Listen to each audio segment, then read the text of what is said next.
And hello everyone, welcome to another Let's Play. This is Myrokos, and I thought I'd get back to continuing the MSQ at this point for Final Fantasy XIV. If you like what you see at any point, please remember to like, share, and subscribe on YouTube, give me a follow on Twitch, hit the notification bells. It's a small thing from all of you, but it means the world to the channels. Thank you, thank you, thank you. I believe I spoke with everyone. I spoke with everyone last time. So, without further ado, let us get back to it. We're still waiting for that delivery to arrive. So, hither and yarns. The pall of anxiety over the Charlene hamlet has thinned to more manageable levels. Thou hast my gratitude for lending courage to the Loperets. Not disposed to rest on their laurels, several of our guests have elected to accompany my countrymen to their stations. Some few may still come hither seeking counsel, and so shall I remain to aid them as need be. If thou art needed elsewhere, do not let me detain thee. As a matter of fact, I was hoping you might check on Alize. Last I saw, she was struggling to carry an enormous pile of boxes out the west gate. I could go myself, but we both know whose help she's less likely to scorn. Not to mention that, much to my misfortune, I can think of several other things I ought to be doing until later.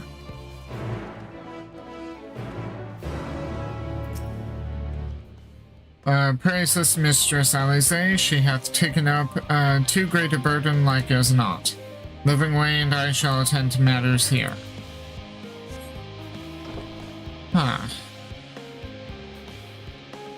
Oop. Blue quest. Ooh, necklace.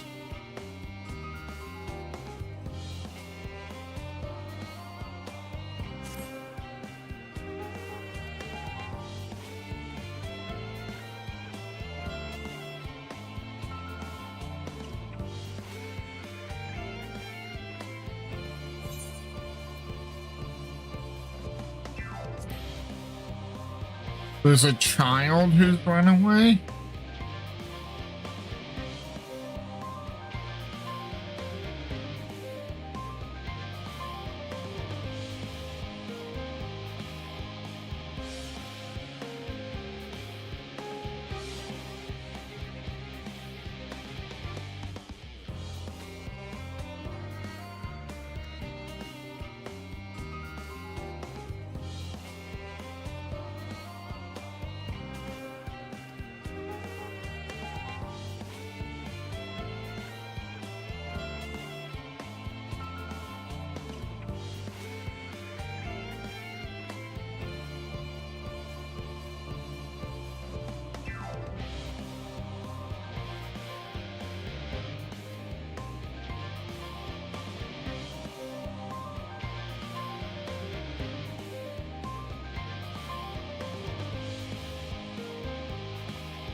Okay.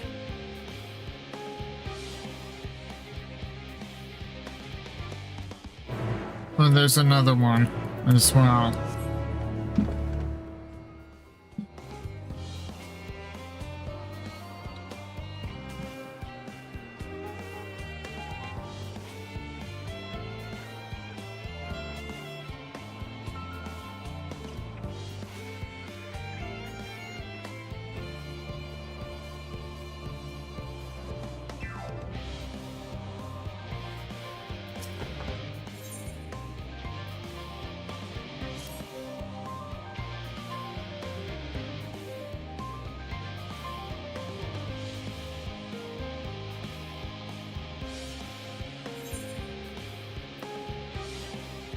The Far East, another world, I cannot say.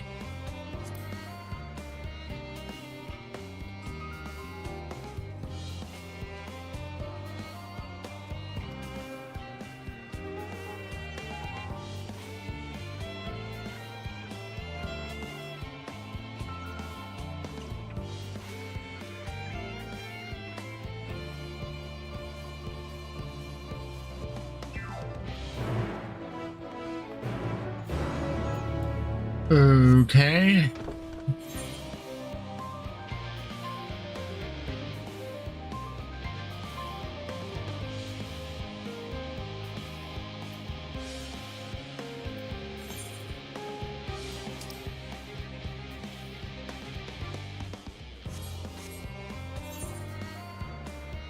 Well, since it's on the way, let's see if we can track down that kid.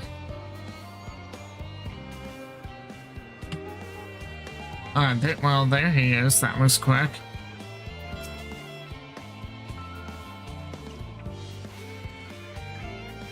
And off he goes.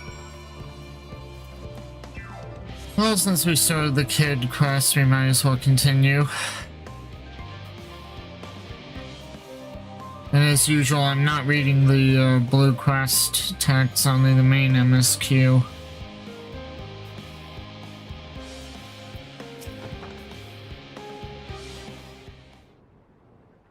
I'd like to at least save my voice, if I can.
Okay, let's get this upgraded.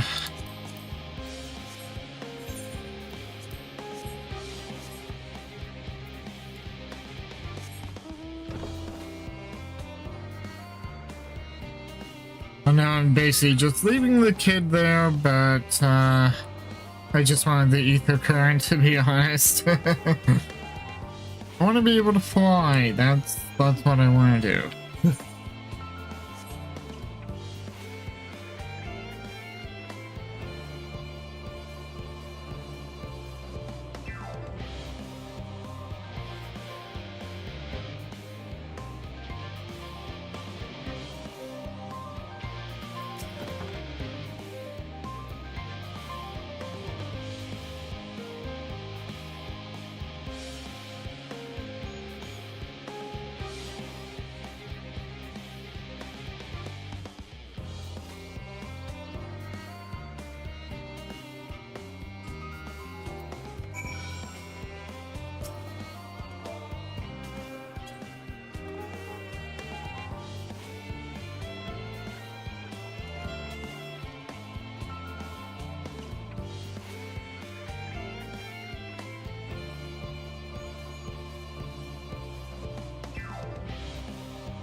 Okay.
Okay, now that that is settled, let's get back to tracking down Alizé, who is off in this area.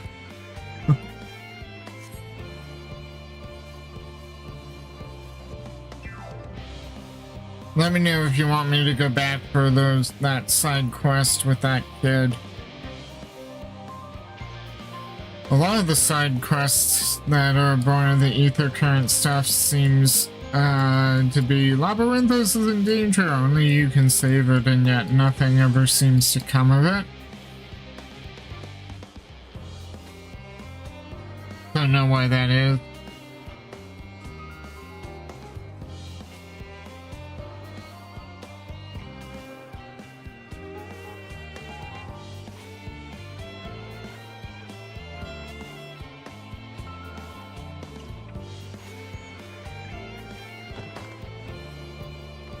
Squeal, squeal.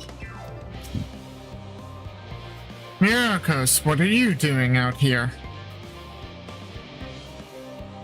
No, I don't mind if you help with the boxes, but it's far from the most exciting of tasks. Are you sure?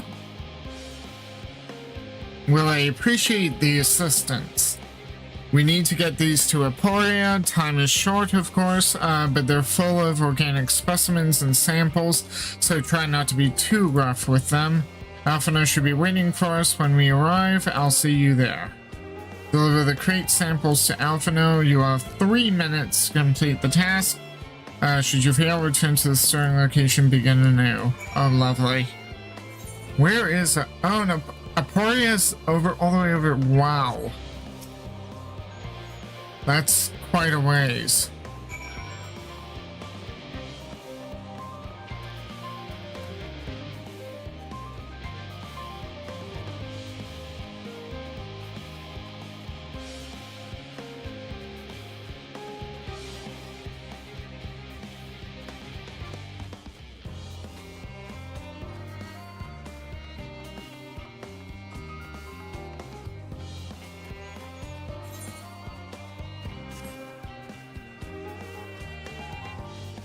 Especially when you consider you have mobs just sitting in the middle of the road.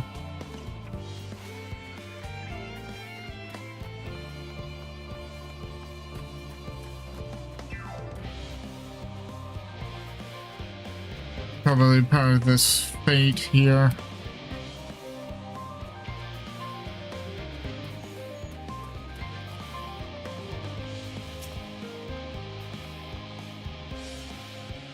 Oh, you're helping with the crates? Wonderful. You can put that there with the others. Oop. Okay.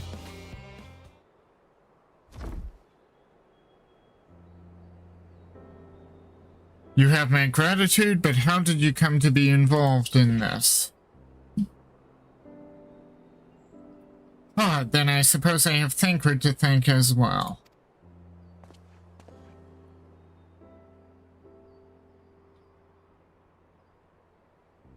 If you're wondering why we're tasked with bringing these boxes to Aporia to begin with, so was I. It turns out that this is the base of operations of sorts.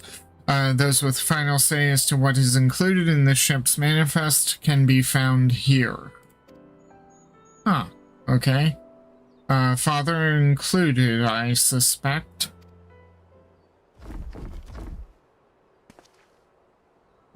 Did something in the crate just... Okay, that should be everything. Oh, that was her.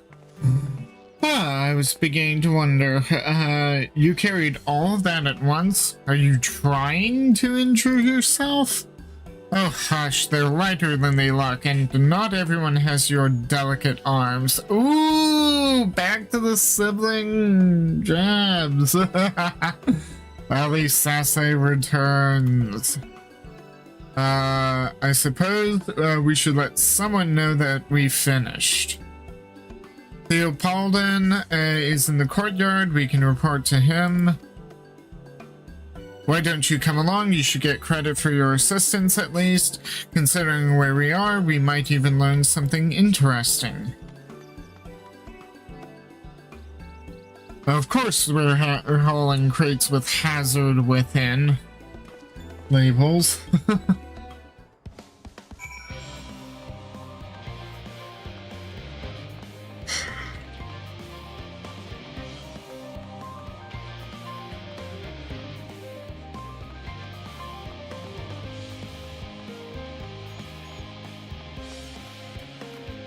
Chocobo Keep. Not that I don't know why. I guess I get these in case I feel too lazy to teleport. Yeah. I especially when I then just simply teleport.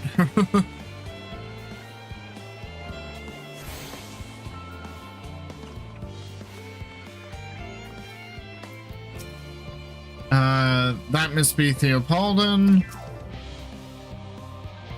I keep thinking that I've seen him elsewhere, but I cannot for the life of me remember when. Gods, it never ends, does it? What can I do for you? We've brought samples from Charlie and Hamlet, series 110. The crates are by the entrance. Ah, thank you. I had expected one of my colleagues, but we are dreadfully short-handed. Just a moment. You are Fortuno's children, are you not? Alphino and Alice at your service? You are well acquainted with Father, I take it? Quite. I've been friends with your parents since our days at the Studium. I remember when you were yay high, waddling hither and thither. Clearly it's been quite some time since we've met. 'Tis good to see you again, wielding your father's no less. You knew our parents when they were young? What were they like? Pray spare no detail. I should like nothing more than to regale you. Alas, I am meant to be in charge here, and reams of paperwork want for submission. We can help with that in exchange for the sort of stories our parents would never willingly divulge, of course. Very well then. There happen to be 3 sets of documents in need of delivery, so how about you each take one?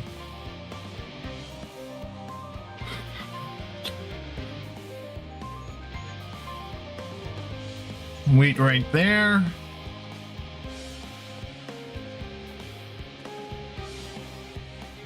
I was wondering when I would be handed mine. You will find a forum representative waiting to collect these near the southernmost structure. I hope I haven't kept her waiting too long. Never mind Alphino and Alice, I'm certain they will be back soon enough. The southernmost structure.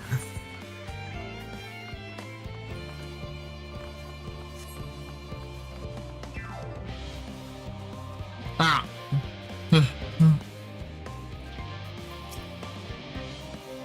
Are you not one of the Scions of the Seventh Dawn? I thought you were meant to be working on the ether burner. The nature of this paperwork is not a particularly well-guarded secret, but due to how dull it is to read, will nevertheless remain largely unknown. Nice. Theopolden's paperwork. I was beginning to worry he had misplaced his quill. I appreciate your help in seeing these documents to my hands at last. As for your other task, pray keep this between us, but I sincerely hope you Scions succeed. The Exodus is, without a doubt, the most monumental undertaking in the history of the Forum, and so we must be circumspect in all respects. Risk is a privilege we cannot afford ourselves. At its heart, however, Charlian has ever been a nation of the curious. 'Twould be a tragedy indeed if we were the ones to stymie your pursuit of truth. Okay.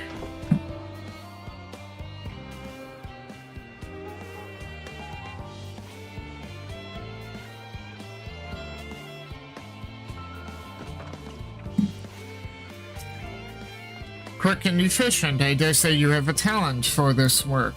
The twins' papers only needed to be delivered elsewhere in the facility, so they should be returning any moment.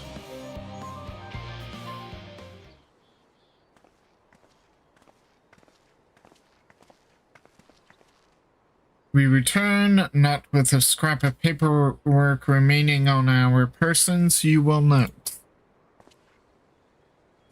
You both have my thanks, and my apologies for sending you on an errand far below your ambitions. Why, even as a babe, you struggled out of your swaddling clothes, and... that is quite enough of that, thank you. It was, compromising stories of our parents that we'd ask to hear, to reiterate.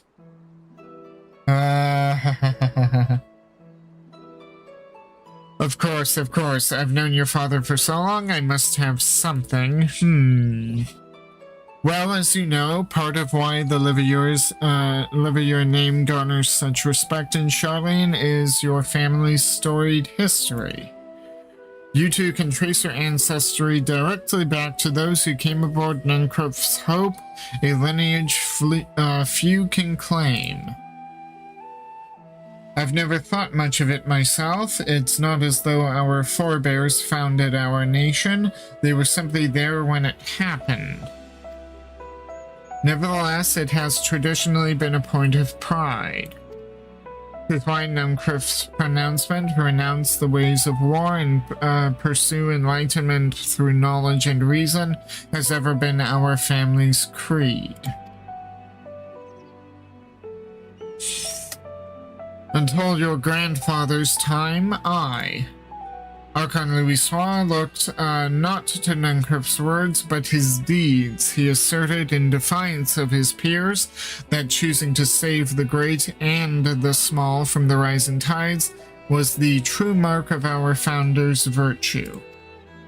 Perhaps it was his expertise, his knowledge of ancient prophecy, and the fall of civilizations that led him to conclude that to eschew conflict at every turn was to consign mankind to his doom. There will ever be conflict, and calamity will follow. Thus, to ignore the plight of those one might conceivably save is not wisdom, it is indolence. You remember his words well. Indeed, Archon Louisoix lived by that personal creed and used every means at his disposal to bring succor to those in need, Charlian or no. No one loved and admired your grandfather more than his son. Yet Fortunato could not reconcile Louisoix's deeds with the philosophy of their forebears and his peers, a philosophy in which he believed so fervently, yet made a pariah of his father. Fortunato agonized over this contradiction for much of his life. God's father. A son may carry his father's blood, but his choices are his own to bear. Is it not always thus? Gods know Fortunato is a cranky old goat, so I'm sure you butt heads often enough, yet even so, you must know that you are constantly in his thoughts, every moment of every day, and that is not an exaggeration in the slightest. You should have seen him when you were born, barely recognizable he was, with a kind of dumbfounded grin I'd not seen since he first took a fancy to your mother. He was practically skipping when he told me the news. Take my word for it, he loves you to an embarrassing degree.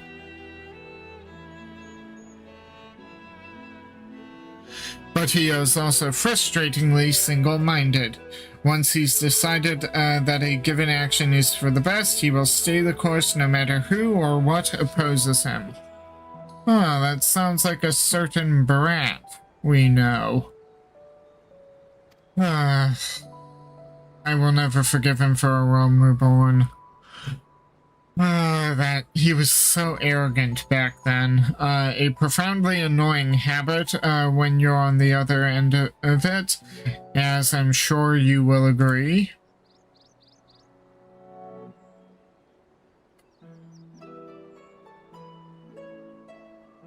I'll say.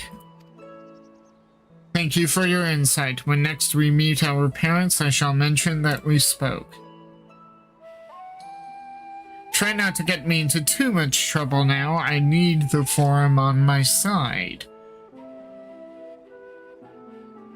Speaking of which, I ought to be getting back to work. I have to make sure those specimens you brought make it to their proper places, or the cranky old goat will have my hide. When can we can speak again later. It's morning. I feel like I've just woken up, even though it's been a bit since then, and I'm still tired.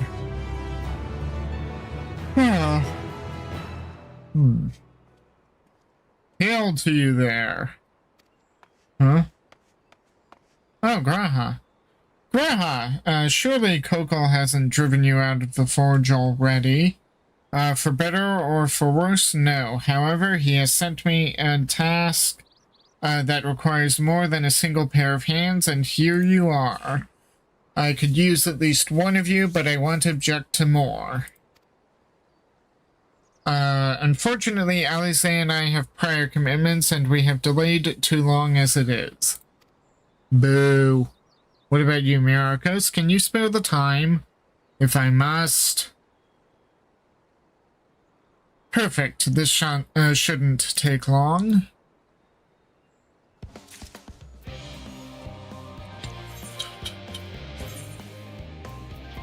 Hang on, let me just... The necklace looks nice, but not with the glamour that I have. Much as I like to press the Apolldon for more revealing tidbits, we should be getting back to our tasks. 'Tis strange to hear father spoken of in such a way, but I suppose he would find your view of me no less odd. Okay, once forged, an unspecified task awaits you.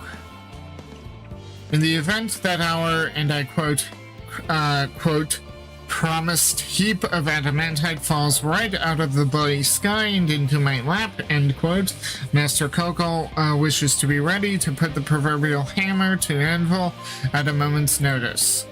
To fabricate these parts, however, he needs the flames in Kokol's forge to burn hotter. He sent me to increase the amount of ether being funneled to his furnaces. The flow of fire-aspected ether in Labyrinthos is regulated by an elemental reactor south of here, to which I have borrowed the key. The adjustments will require 2 people to carry out safely, but I can explain the process when we arrive. This is where we part then.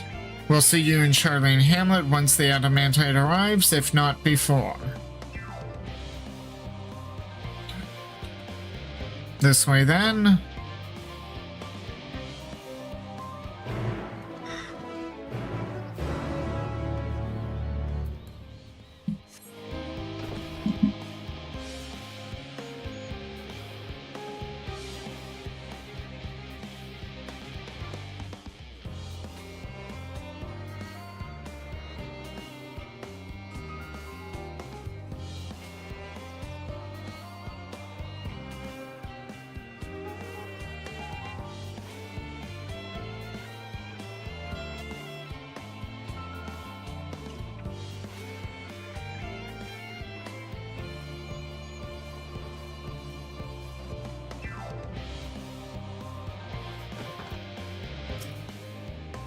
The reactor is housed within this facility.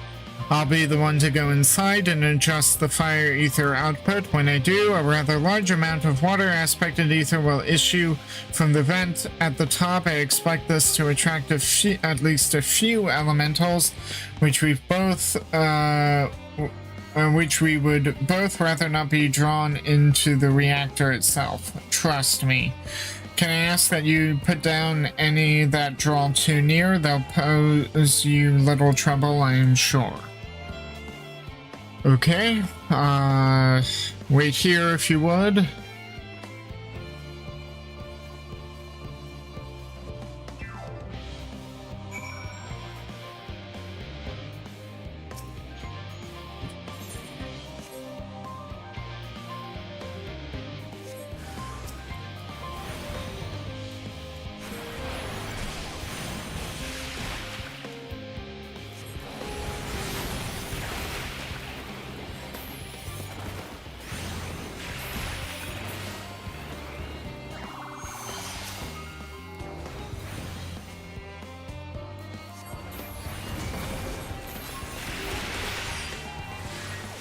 Oh.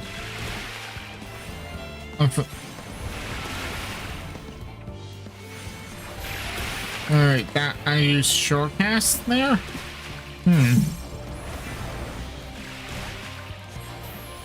Okay.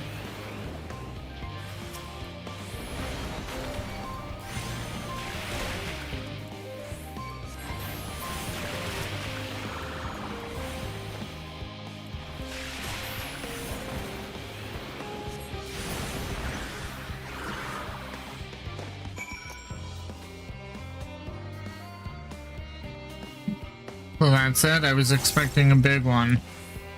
Okay.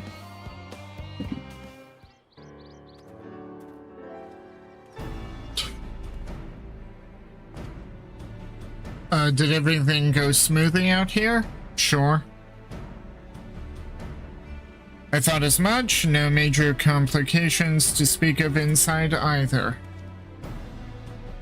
And the water ether appears to be venting properly.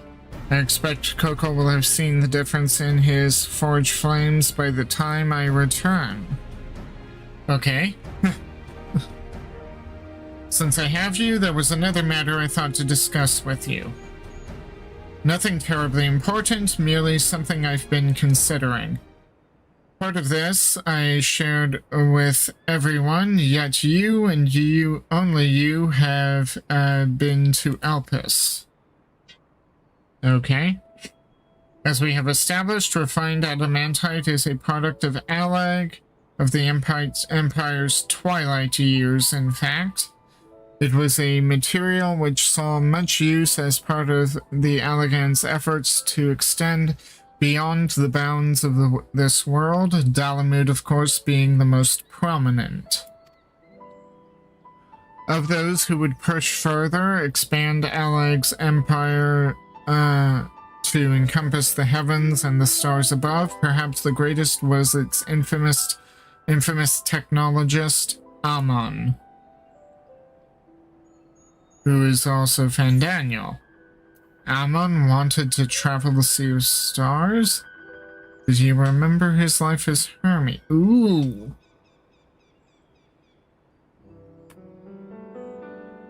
Amon wanted to travel the Sea of Stars? I'm kind of curious, did he remember his life as Hermes?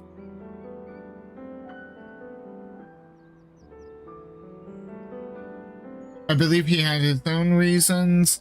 There was no evidence to suggest that he retained memories of his former life. Huh. He only joined the Ascians once the Empire was all but dust, as you know. If not his memory, though, what drove him to pursue the idea with such fervor. This may seem far-fetched, but what if souls, like minds, have a personality, so to speak, a natural disposition towards which they are inclined? We know with relative certainty that it was the gross decadence and inexorable decline of Allag that moved Amon to resurrect Emperor Zonde. The Empire's people spoke lightly of death and destruction, experimenting on those they deemed beneath them to fill the emptiness in their hearts. In facilitating Zonde's return, Amon provided these languid souls with the means to free themselves from the mire of their own indolence. or would have had not Zonde been convinced by his own death that life itself was meaningless. Amon's desire for his countrymen to conquer the heavens could only be a means to the same end, to instill the people with new purpose. Like Hermes before him, Amon was appalled by how those around him lived, but could never bring himself to believe that those lives were devoid of meaning. And both of them sought that meaning, that hope in the distant stars. Such is my theory, anyway. Ultimately, it is the consequences of their actions which matter. Their motives are of no moment, and yet, to reach those stars on wings of adamantite, to travel to the ends of creation and beyond, the promise of hope everlasting, that much I do understand.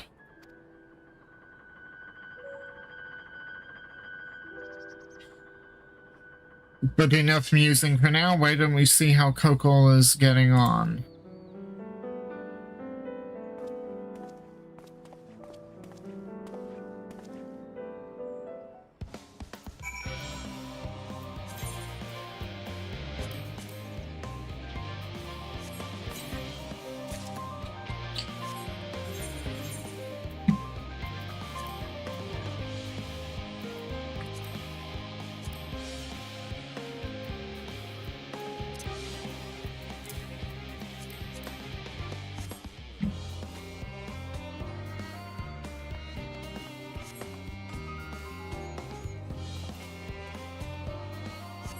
But before I leave this place, is there southeast?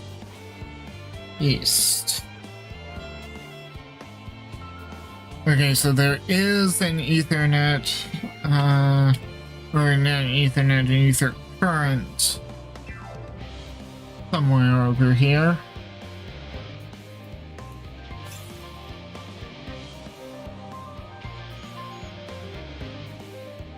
Ah, there it is.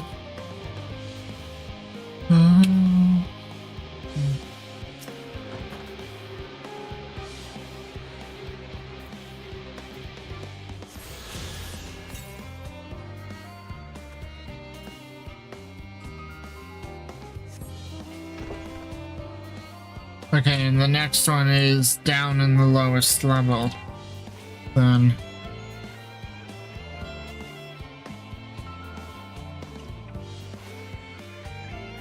Already getting dark. Well, at least it was daylight when it happened.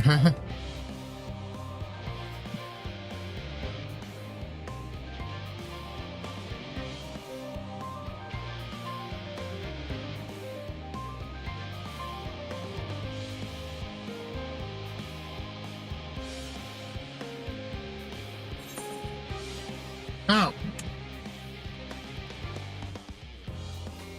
That close.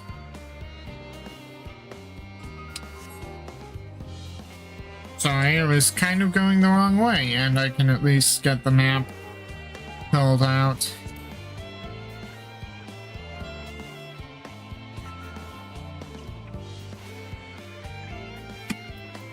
Let's see, how many more? Okay. 2 more ether current locations plus the final quest. Okay.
I did thoroughly brief Coco on refined adamantite's history. I only volunteered to go to the reactor because I was finished and there was little else to do. Hopefully that dispels any misapprehensions that I was kicked out for prattling on. Phew, I can feel those flames ablazing from here. Glad you found someone capable, Graha, but there's not much left for you lot to do. Unless you can conjure up that refined adamantite any faster.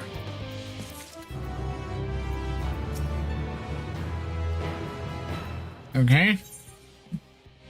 Bonds of adamantite. Coco Dunkel is, as usual, worked up over the ether burner.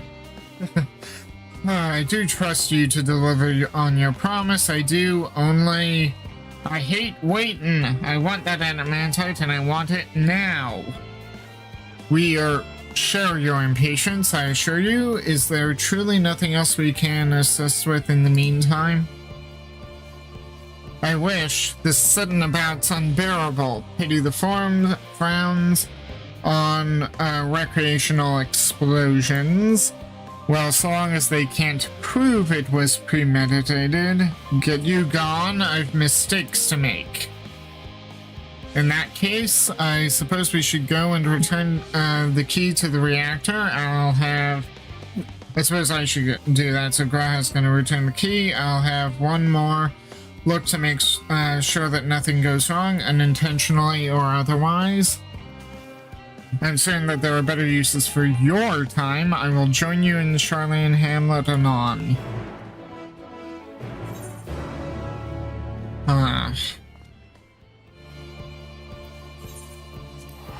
I'll pay the Ethernet tax.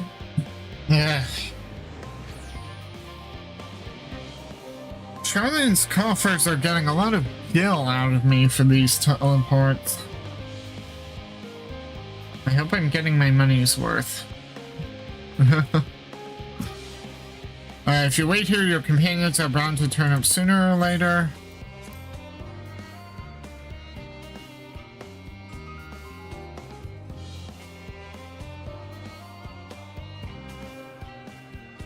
I've made certain that I've got an Ethernet cable connected instead of Wi-Fi. Yeah, for some reason, both my connection, I think it was general internet connections, something went down. And I really hate it when that happens.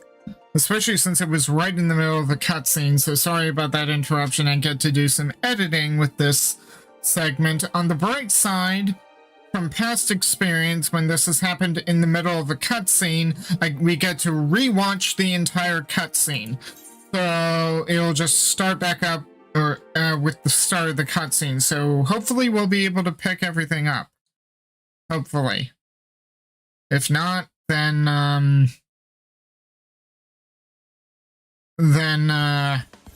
okay, yeah, we get to pick everything up. Yay, okay. Once more with feeling, people. Let's wait here. We get to redo the cutscene, hopefully with the internet not coming out on us. So I'll just have to do some editing on YouTube and you'll see that as the end result.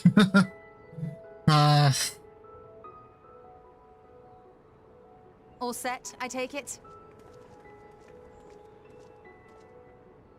We finished what we could, delivered supplies, tracked down escaped animals, trivial tasks as they may be.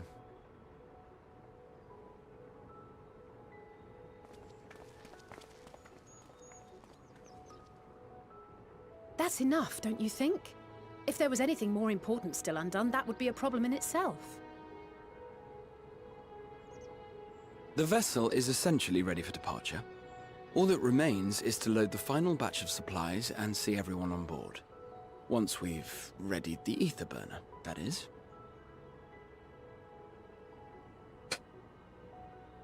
Ah, had a feeling we might find you all here.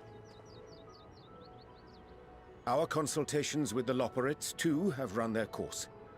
Pleased I am to say that our researchers' concerns have for the most part been allayed, though some insist on making adjustments to the very end. For their part, Livingway and her peers have graciously offered to stay and keep the people company, lest any lingering queries go unanswered. All that remains is to wait for the refined adamantite. Alphino, are you there? It's me, Cryo. Your special delivery has arrived. Round up everyone and come to the harbor at once.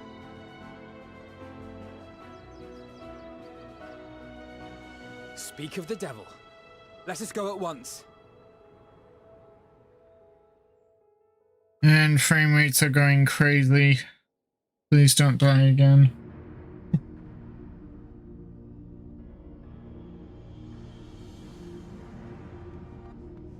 Forgive the intrusion, Master Fortuner. I bring urgent news. A great commotion has broken out in Scholar's Harbor. Your presence is requested, with all speed.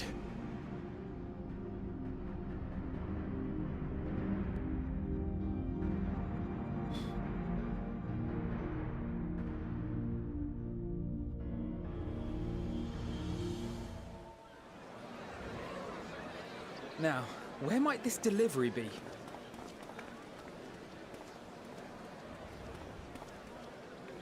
Oh.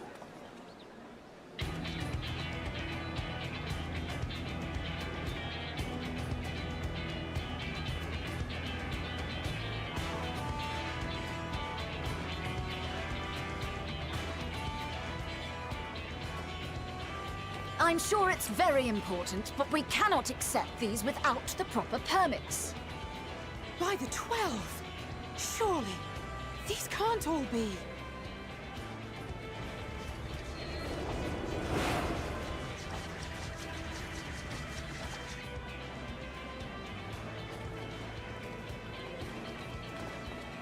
Bleeding hellfire!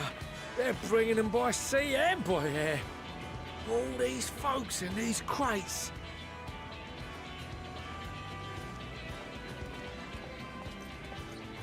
And more on the way. Got your adamantite right here. A bigger haul than any of these sorry bastards brought, and that's no lie.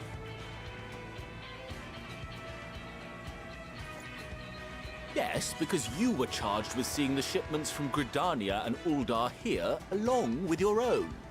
Give credit where credit is due. Sounds like the sorry whinging of a sore loser. And a hypocrite to boot. Ain't no way a scrawny whelp like you took a dozen steps inside a Dalamant shard. I'll have you know I went all the way to the entrance. Furthermore, 'twas my contacts that enabled us to enlist the cooperation of the Sky Pirates.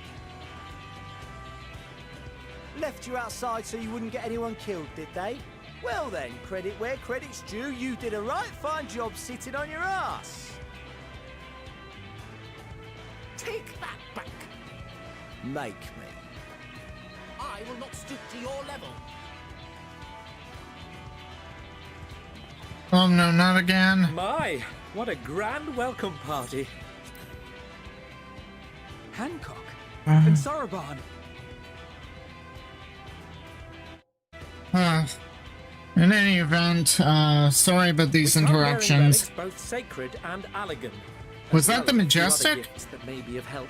To be presented with best wishes from the Eastern Alliance. That looked like the Majestic in the background. I myself have come with a sacred relic of Racen Temple. 'Twas passing fortunate that Senri's dango craving brought us to Kugane. We arrived precisely as Hancock was making his arrangements. Yes, Lethal Colonel, we're back. Need, we made haste back to Hell's Gate, with our dango, never fear, and consulted with the other auspices. All consented to the lending of Tenzin's legendary Phoenix Blade for this noble cause. Suzaku and Seiryu were nevertheless worried that it might be lost in transit, however, and insisted upon accompanying me to Onakoru, where I had intended to entrust it to our Confederate allies.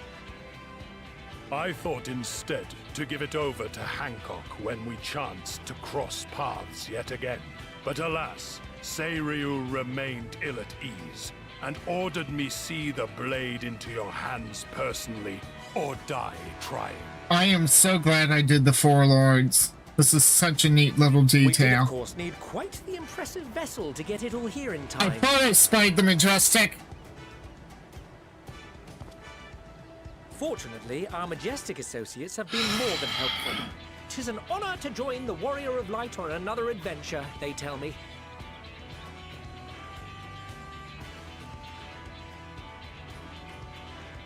That is all wonderful to hear, but what of the extraordinary cost? I shudder to think of the ransom we must pay for such a bounty. Fret not for your coin purse, young Alphino. Lord Lolorito looks ever towards the profits of the future, and thus the East Aldenar Trading Company went to some lengths to reduce the financial liability.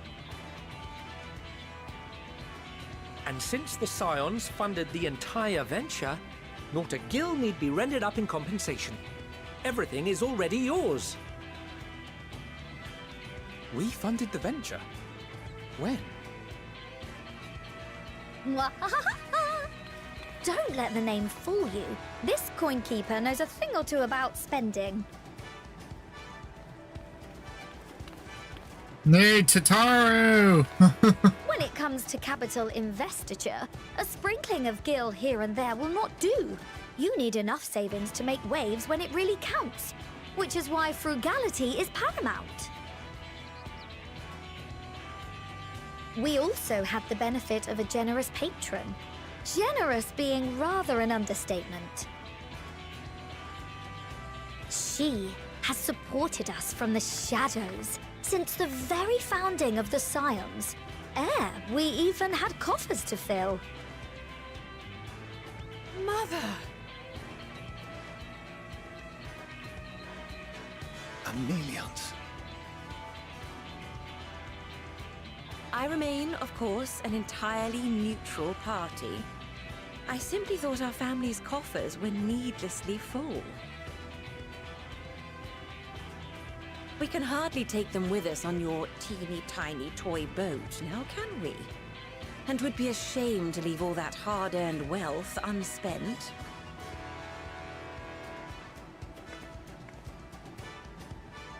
Waste not.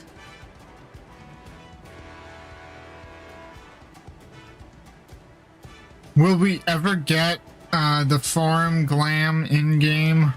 Because that's really good glam. However did you manage so much in so short a time, though? We expected word to reach only a fraction of our allies.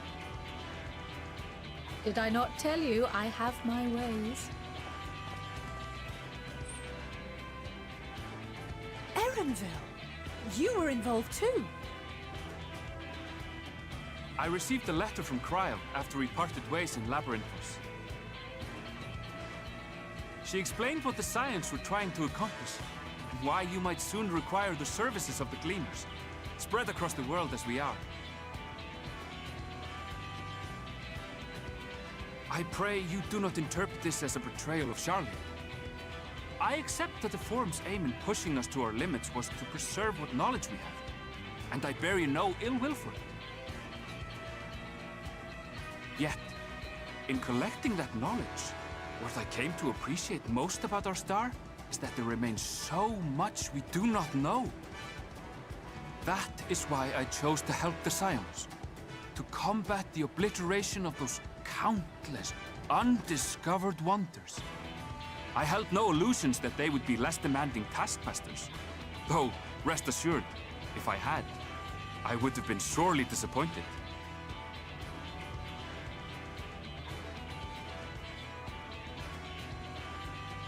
To make a long story short, the whole of the guild ship cooperated to ensure your call was heard far and wide.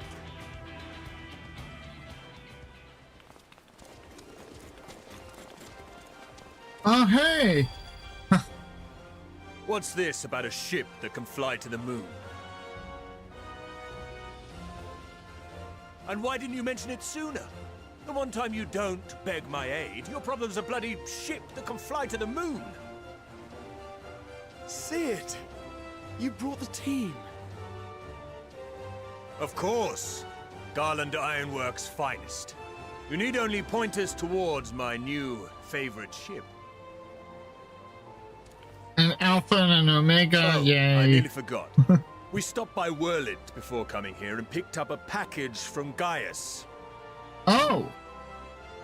He's still of the mind that actions make for better penance than words, contrite or otherwise, so we offer none of the latter.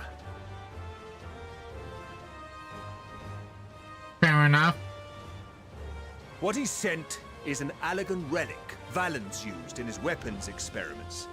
Has a fair bit of refined adamantite in it, too.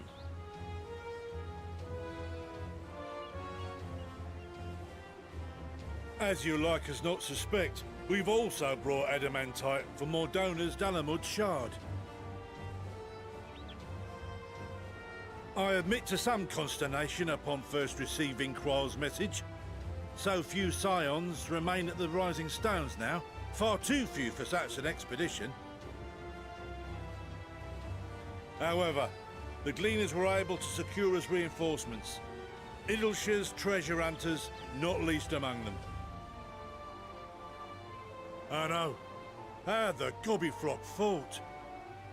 Slowfix's gratitude for the safe return of his daughter has not waned, and he gathered his kin to our side with an astounding quickness.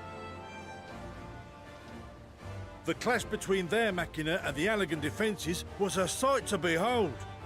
I wager even you would have been impressed by the magnitude of the Gobby booms.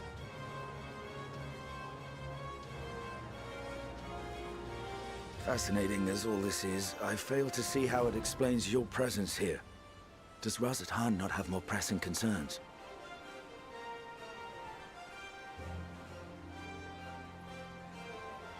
We do. Yet averting the final days would be the most expedient solution. That, and I am indebted to you.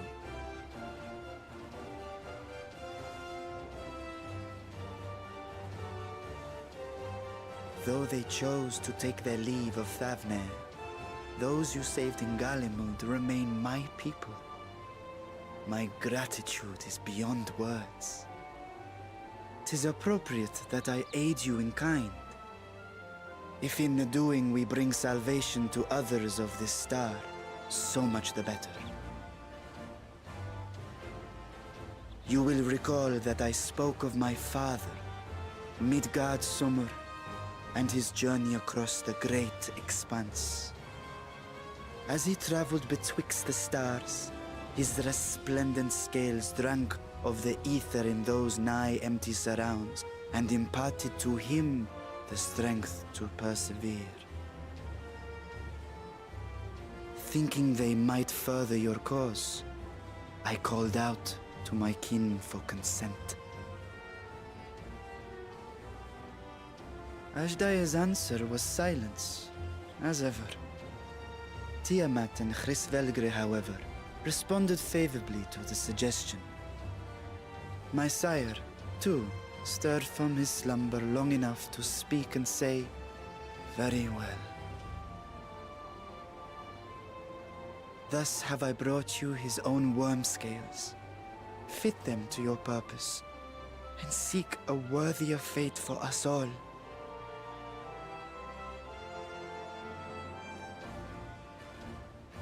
You'd be hard-pressed to find someone else so familiar with the unique properties of dragon scales.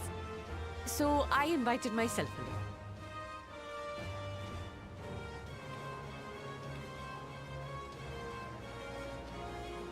Look at me, this is so unbelievable. I've gone right back round to believing it again. Forget a 6% gain in efficiency. With all these goodies, we could get 7, no, 10, no, 14 bleeding percent. Think of how far we could go! What we could do with that much power! What we could blow up! If Kokol is duly convinced, then it must be true. In which case, the Scion's end of the bargain has been fulfilled. Would you not agree? I do like the Gleaner glam, though, as well.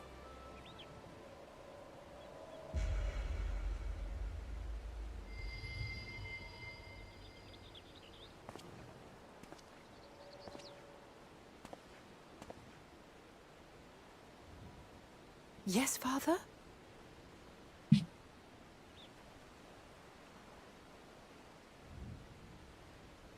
I know not what you seek of Hydaelyn, nor for what purpose you would take command of our ship. Yet this much is certain. To do so will be to dictate the fate of this star and the lives upon it.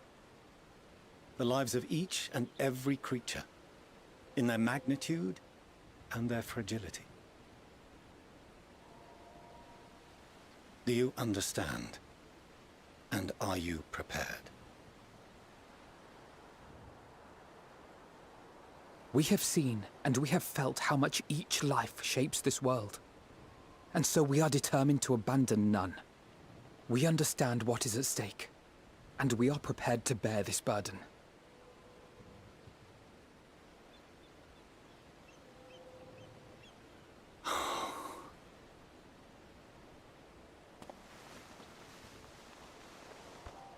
Then I will bear it with you.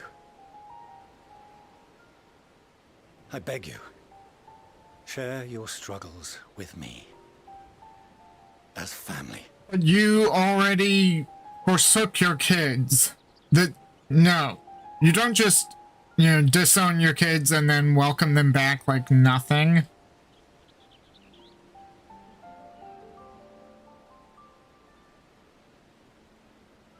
You grasped my fingers with such tiny hands the day you were born. I thought my heart might burst. 'Twas love and happiness beyond expression. Overwhelming, and a conviction so powerful that I trembled with something close to rage. I had heard the final days foretold. I swore to myself then and there that I would not let them steal your futures.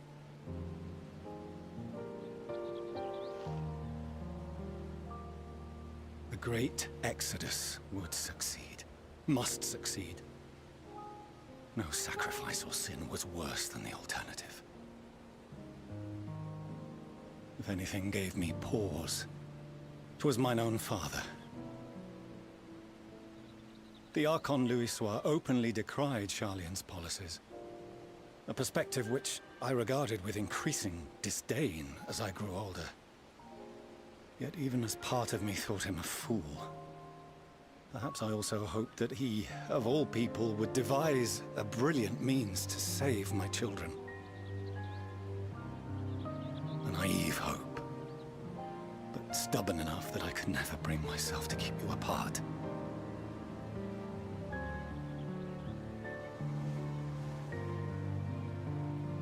No, that was his doing, when he perished at Carteneau. As we pulled that twisted slab of Dalamud from the sea, I remembered the warmth of your newborn touch. Chastened, I vowed never again to suffer any interference in my mission to protect you. No matter that you yourselves wished otherwise. Detest me, fight me tooth and nail, I would suffer it, and more, and be satisfied so long as I could force you onto the ship.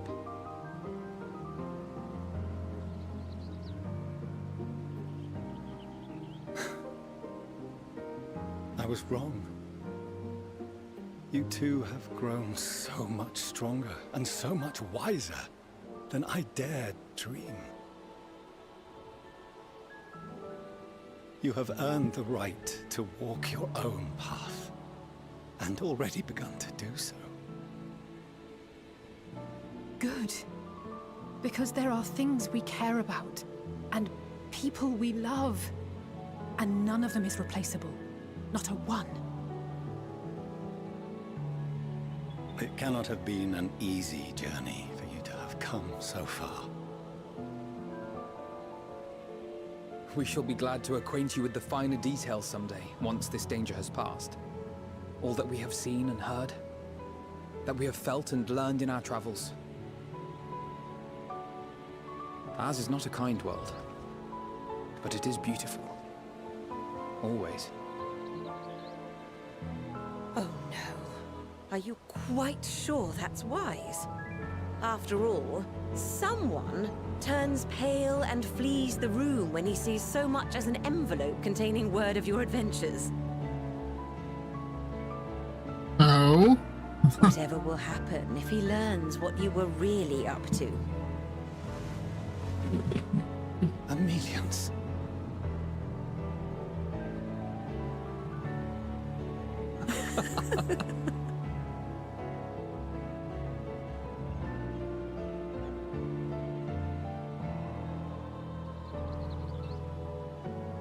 Though I have wronged my children most gravely, I owe you an apology as well.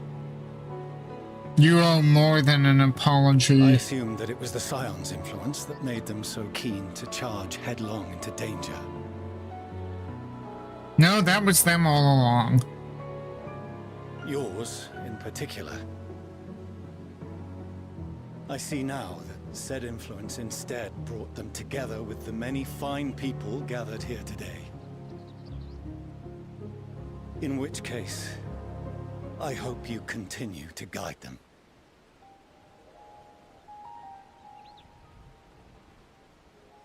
If we've finished loitering about the harbor, might I suggest we put our plans into motion? People are beginning to look confused. Perhaps you can spare a few words ere they resume the tedious lugging of cargo. You've no small number of friends and admirers here, after all.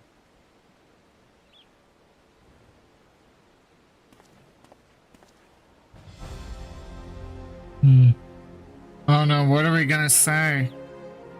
Oh god, what options will the game give us to say?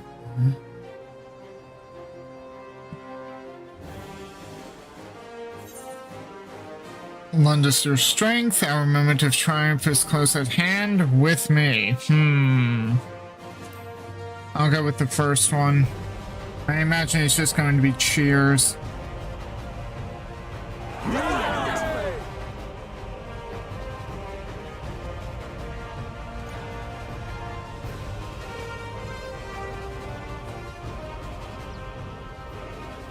Your assistance is appreciated.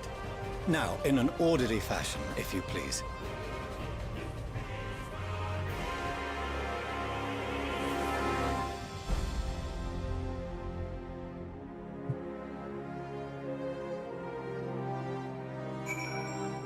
I'm not entirely up to speed on the legal ramifications, certainly within Charlene society, about disowning family members, but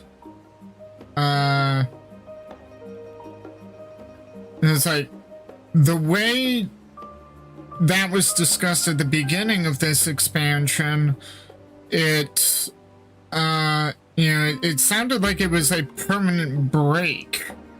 So like surely legally, you know, Portiono forfeited any right to technically even hug them. And the thing is, for the twins to be so out there in terms of their flamboyant, I don't know if flamboyant is or flamboyance is the correct term, but you know, how annoying they were in A Realm Reborn. There was a lot of arrogance that clearly they got from Portiono, but actually I think they got it all from Portiono. It's like Portiono was so restrictive that they naturally wanted to rebel, to get out, and they saw their grandfather as inspiration to follow. So really it's all Portiono's fault. in a way. Yeah, we can just blame, it's like, I still blame Alphina for the literal deeds he did, but it's ultimately Fortuna who's responsible for all of the annoying stuff we've had to put up with. My throat hurts from directing so many people to Labyrinthos, but that only proves we got our money's worth. I apologize for not informing you earlier of Anvil's involvement. He was something of a contingency plan. Thank goodness, we had him and his fellow gleaners to hand, though it would have been monstrously difficult to locate Sid and transport the Hunnish delegation here otherwise.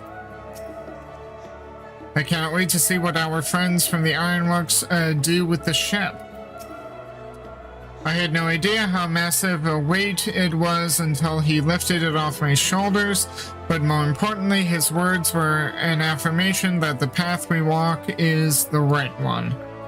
A part of me might have been satisfied so long as my family and friends survived the final days, but to save the star is what we all want most, and if those same people believe that I can help see it done, who am I to say otherwise?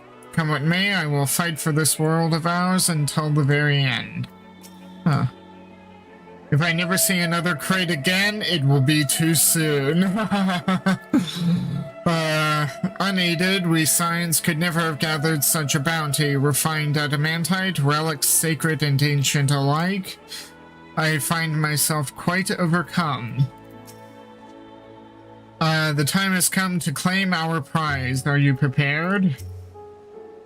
Lise sent a letter along with the Gridanian contribution. It seems she traveled there to aid in their adamantite recovery. Evidently, journeying to Gridania was quite the trial, as was getting into the Dalamud Shard, as was reaching its depth. Huh. I suspect she will have a few kind words to say about the Allegans when next we meet. Man, I wish Lise would have shown up. It would have been nice to talk to her. But that's my one complaint about this. It would have been nice if Lise showed up. You know, to get all of this original Scions, core Scions back together. Oh well. Then again, she is also technically a city-state leader. So, I guess there's that. Anyway, we finally managed to clear the harbor, which means the rest is in the engineer's capable hands. Meanwhile, Father has issued to us an invitation. As we agreed, he will reveal the means by which Hydaelyn may be contacted. We are to meet him at Aporia when we're ready. Given the vital knowledge she holds, I suggest we leave without delay. It transpires, however, that the Forum's method for speaking with her is not without risks. I am curious to hear what those might entail, but regardless, be warned. Most of all, those who arrive with the adamantite have offered to stay and see to any remaining tasks that need doing. The farm has already asked for my assistance in overseeing the process, so you needn't worry about a thing. Thank you, Tataru. We're off to Aporia then.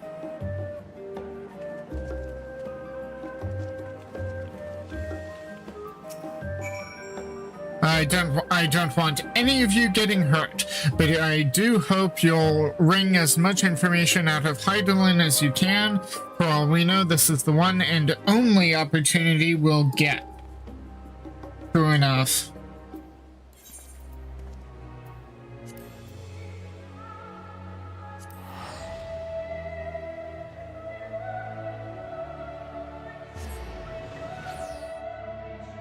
The Fortuna being so restrictive, however essential it might have been, that likely is what drove his kids to be so rebellious against him and so annoying for the rest of us. Myrokos, I have already shown the others inside. You will want to speak with Charlemagne. She has the key to the lift and can send you down after me. What, we're not allowed to take the lift together? The lift only take one person at a time? That is not a very efficient elevator to build. One that can only take... Oh, this can easily taken us both. What the hell? You're with Master Fortunal, yes? Just step inside the lift here.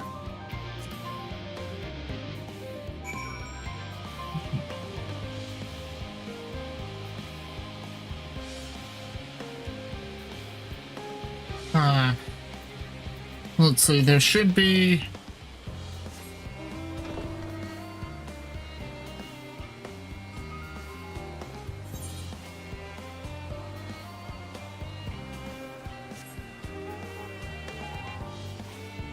It says 435 yalms north.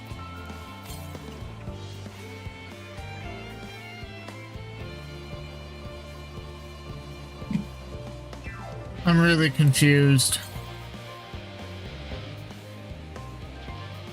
So you're saying it's up there? Like, how do I get up there? Because I was up there and it said it was south. Or southeast. Or west or whatever.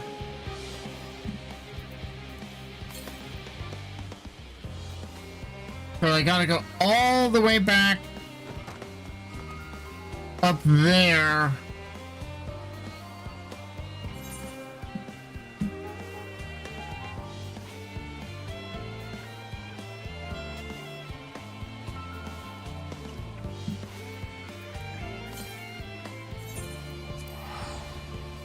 Actually, okay, I'm gonna take the lift back out because I want that ether current.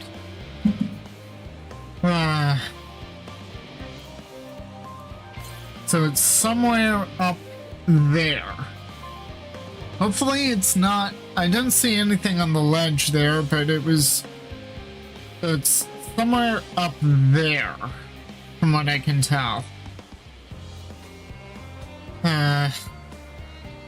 Because I could have sworn I was there and I said, oh, it was southeast. Really annoying.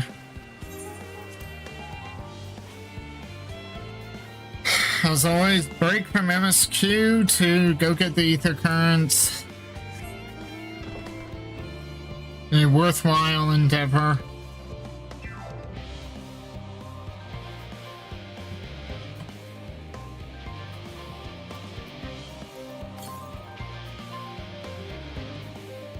And it says north, east.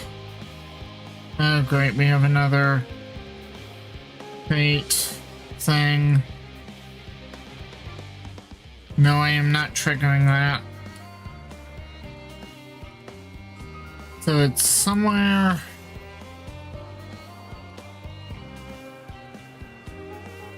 over here. Oh, there's a passageway through here.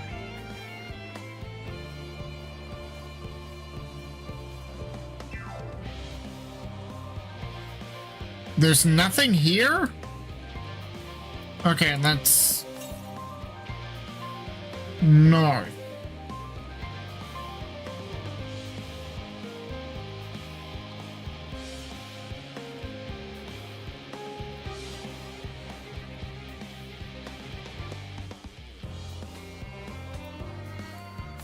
No, there it is.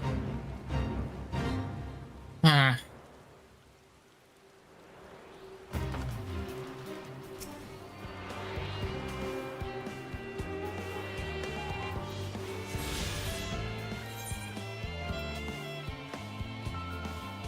Alright, just one more. Now southeast.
Okay.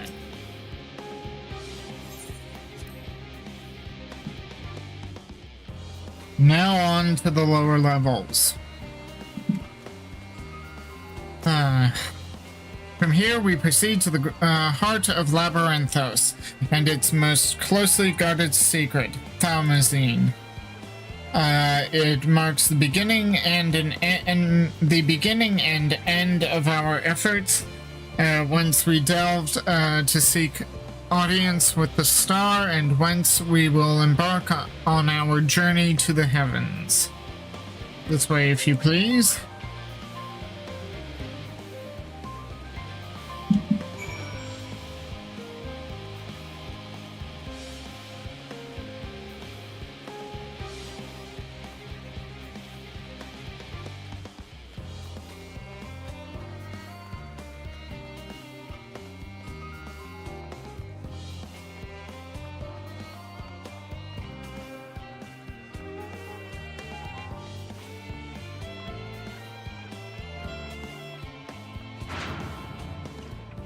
Oop. Cutscene.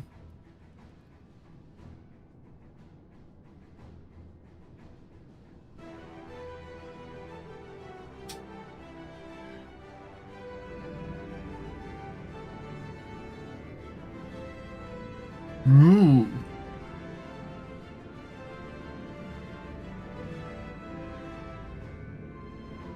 Wait, isn't this like the ship thing that's part of the Endwalker title screen? Like, isn't that supposed to be the ship going to the moon? I bid you welcome to Thaumasine. Direct your attention to its center to behold the ark over which we have long labored.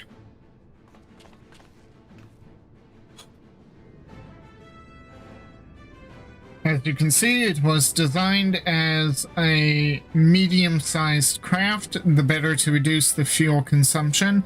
Miniaturizing magics have been applied to its interior to ensure that the thrust-to-weight ratio does not place too great a limitation on its freight capacity. The ether burner, as you know, has been removed for further modification, but we shall reattach it soon enough. I have received word that Kokol and several of your allies are working on it with intense fervor. They are sure to see it done. 'Twas by their expertise that many a prior disaster was averted. If anything, I fear they will not afford us much time for speaking with Hydaelyn ere they finish.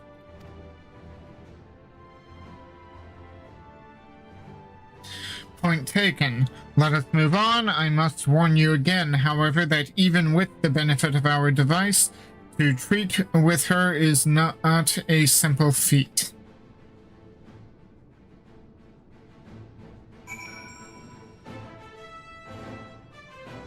I'm so sorry if you were catching this live for that constant cutscene interruption.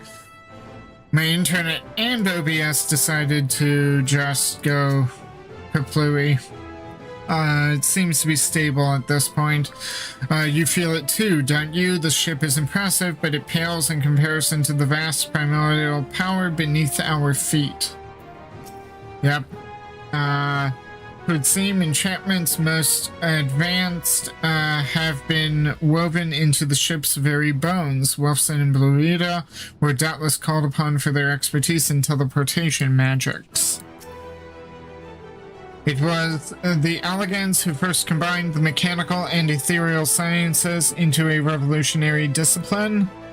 Given that this ship is nothing short of a technological marvel in that precise vein, Allegan's salvage should suit it well. I doubt this is what Aaronville meant when he said that there remains much we do not know, but I still can't believe everything that was hidden underneath the city this entire time. We must learn of Hydaelyn's greater plan. We can only hope that she also knows the current location of Meteon, and we can do neither if we do not focus on whatever trial awaits us within. If meeting Hydaelyn proves difficult, even for the Forum, then perhaps I... Oh, 'tis an unformed idea at this phase, I am afraid. I will duly inform you if anything comes of it. I can well imagine the zeal with which they're working on the ether burner, and all I can say is that I'm glad we have something to do other than get in their way. Once it's ready, we'll see to it that the ship is put to good use.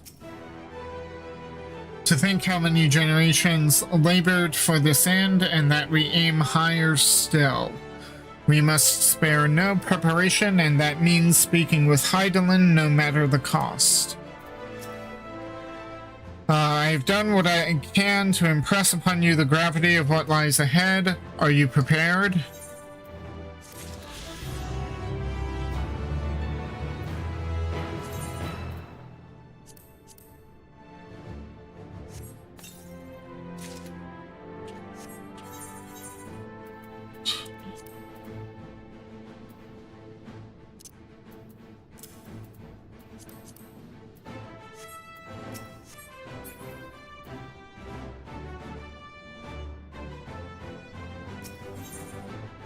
Her children, one and all. Fortuno is ready to lead you to Hydaelyn at last.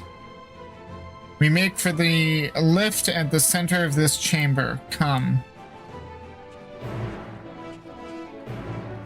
See, I didn't see the, Okay, east, so presumably where we're headed. Out of curiosity. Yep, I had a feeling this was like the anti-tower. And I take it that's the way down. Now how do I get back up? Ah, stairs.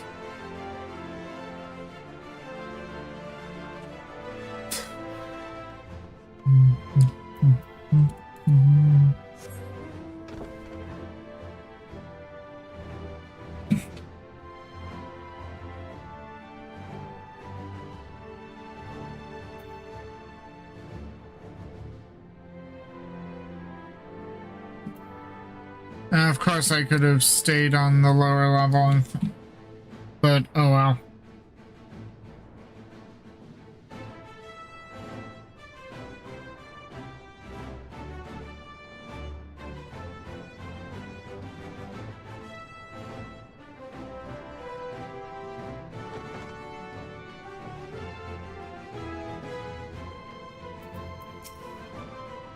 The ether here is more brilliant than I have ever seen.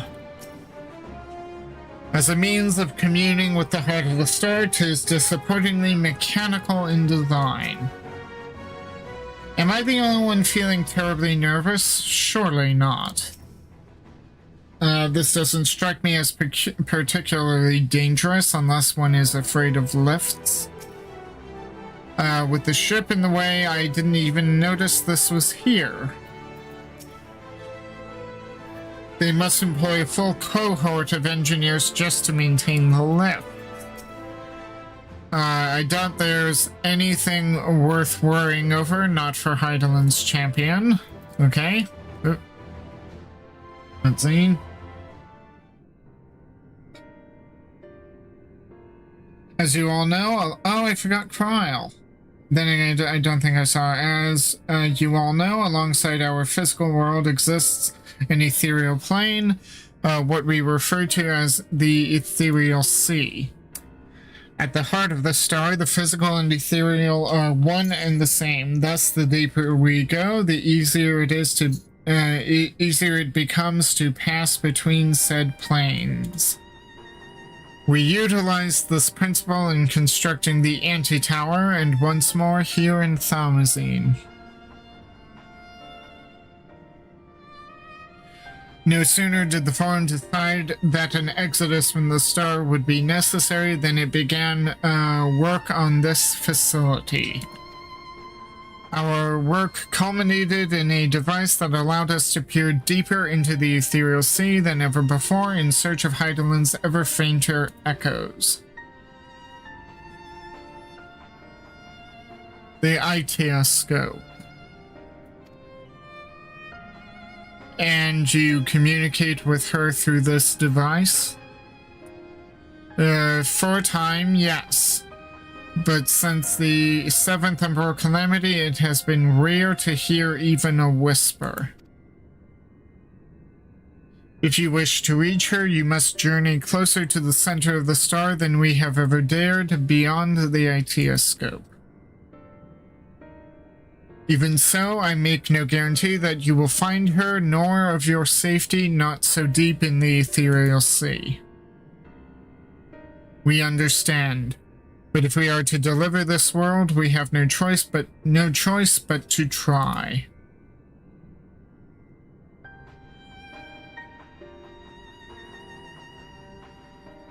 I know. I only wish we could do more than observe your progress from afar. The Itioscope's ocular lens, by which we may peer into the ethereal sea without placing ourselves at hazard, lies above us. Through it, we can watch and guide you. In those swirling depths, there are pockets of ether so dense and turbulent that they can unravel one's soul. If we determine that you are at risk of coming into contact with such a pocket, we will recall you with teleportation magics. To that end, it would be best if one familiar with the composition of your souls remained here to assist in assessing said risk. Oh, that's gonna be Kryl. She's not a fighter. Before it's too late, yeah. Please allow me. Yep, I knew it would be Kryl. I have thought upon this much, and in truth, I do not believe I am fit to join you in the trials ahead. The events at the Tower of Babel drained me, yes, but even before that, your capabilities far outstripped my own. This is no time to have a weak link in our vanguard, no matter how much she may wish it were otherwise. If I assist in the manner that Master Fortunato has laid out, however, I may still be of use. Will you trust me to do so? I can think of none I trust more. Compared to all that effort you put into keeping us alive while our souls were in the first, preventing us from dissolving into ether on a single expedition ought to pose no challenge at all. And even if we did, I expect you would hunt us down and restore us to health somehow. You flatter me, but rest assured I will be keeping a close eye on all of you. There is one more thing. Those in ages past referred to the ethereal sea as the underworld, our final resting place. In its embrace is memory washed away, leaving only purity of one's soul, or so we believe.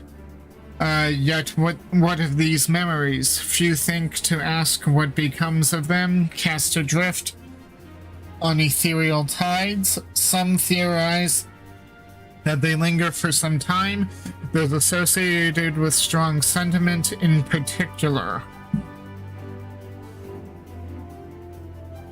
In those depths, memories of the departed may even coalesce around you for hatred or for love.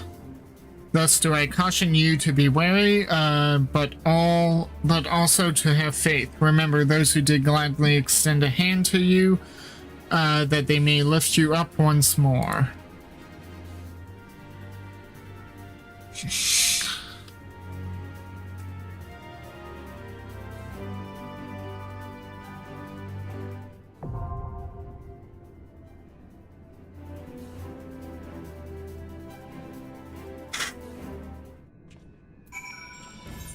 Okay, let's see.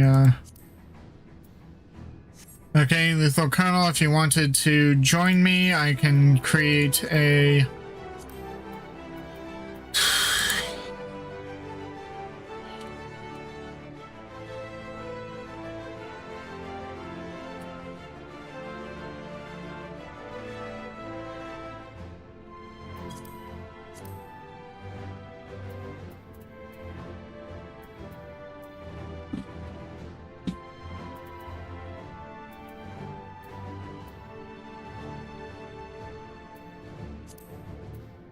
Okay, so I just created a general thing here. Lethal Colonel, if you're available, you can hop in.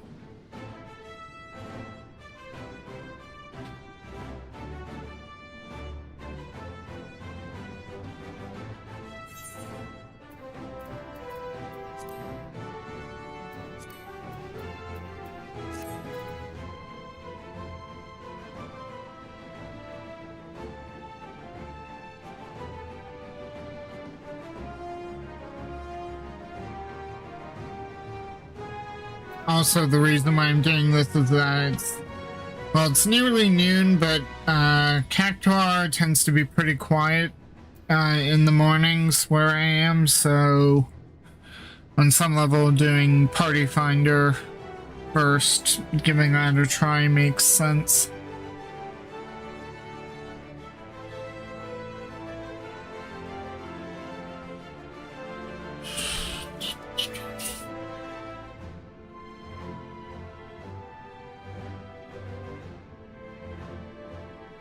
Oh, okay, you're there. Okay, so then I'll end this and just queue normally.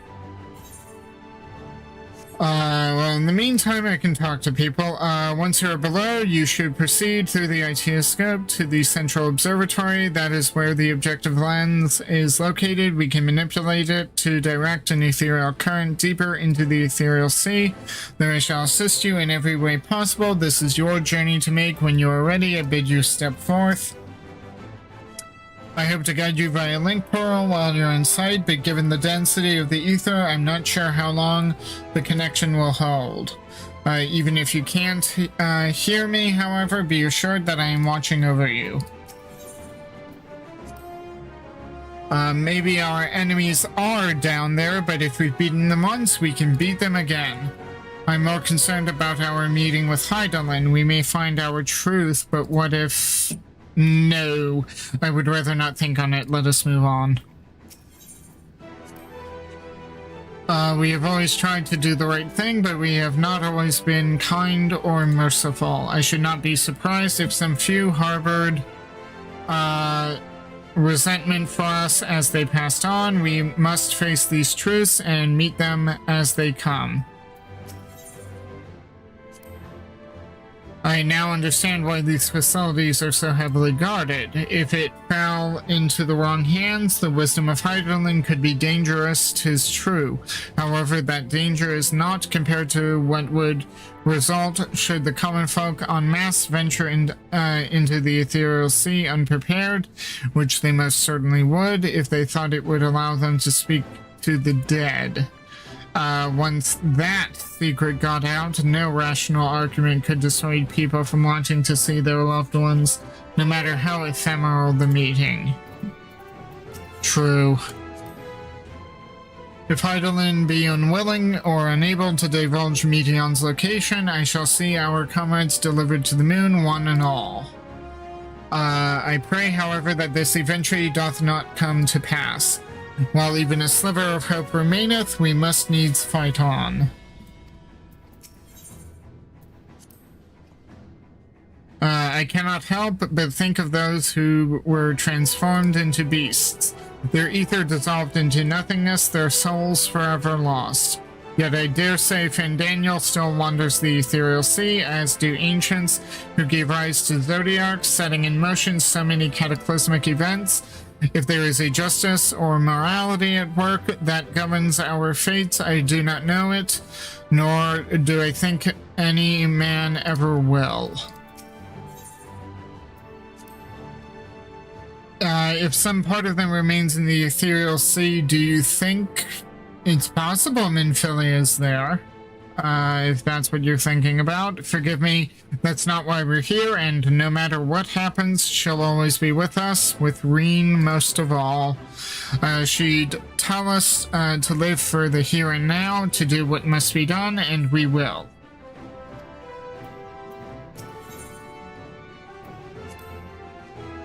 I've seen more than enough death in my time, friends, enemies, far too many to count. Once revenge was all I lived for, all that hate, all that anger, what good did it do? None, that's what. Way I see it, there's no point living for the past, it's the present that needs protecting. True enough.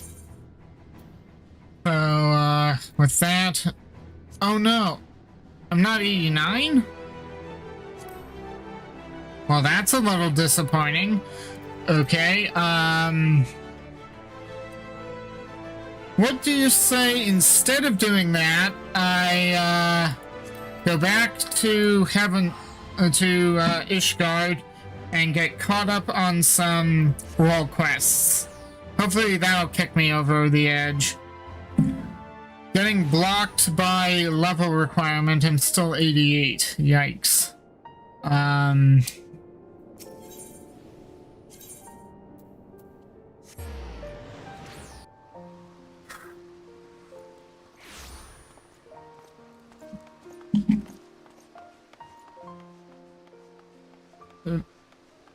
Oh yeah, here. So don't worry, Lethal Colonel, I'm just doing a little digression heading to the strategy room. I should be able to show you in. I don't know if this is going to give enough, but... Only justice, only vengeance. I like the fact that these names are kind of after the Heaven's Word song.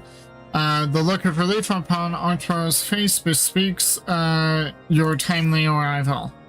Myrokos, excellent timing as ever. Deacon Clem has just sent word that Bishop Vartanois will see us now, by which I mean right this instant. It is extremely short notice, I know, but it would not do to miss the opportunity to learn how he and Vendro may be connected.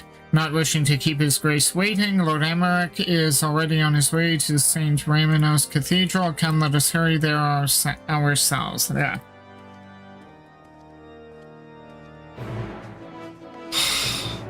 Getting blocked by not being the right level. That hurt. On the bright side, this gives me a chance to get caught up on the royal quests.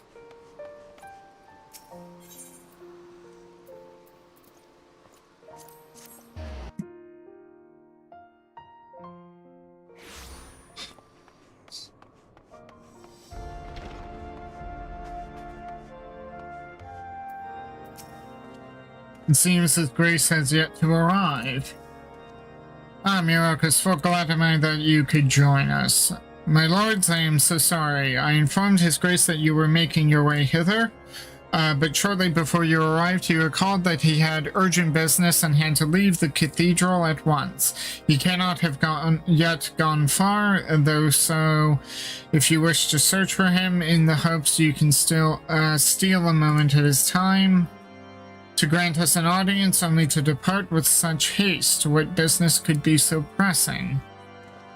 Yeah, that is kind of curious. His Grace has yet to return, I'm afraid. Okay.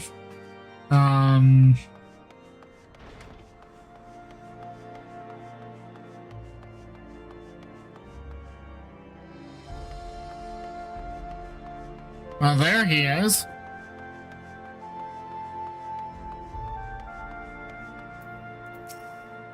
I found His Grace Myrokos, yep.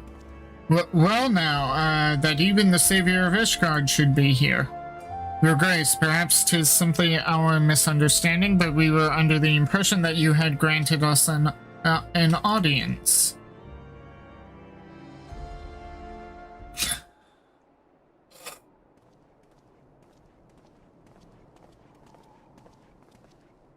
Lord Speaker, rest assured I was about to return to the cathedral. Were you? There is no need, Your Grace. This will not take long. As you may have heard, we are investigating a young man named Vindro.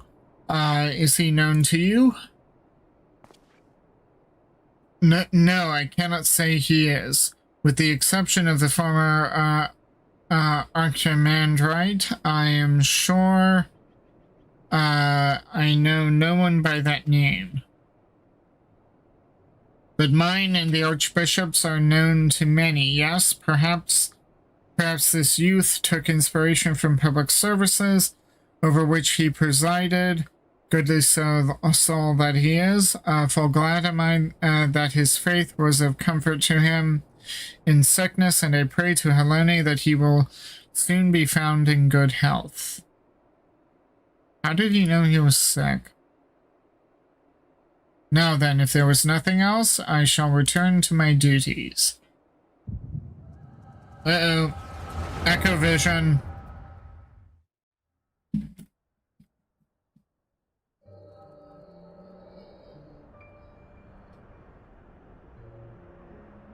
Let's Ascalon.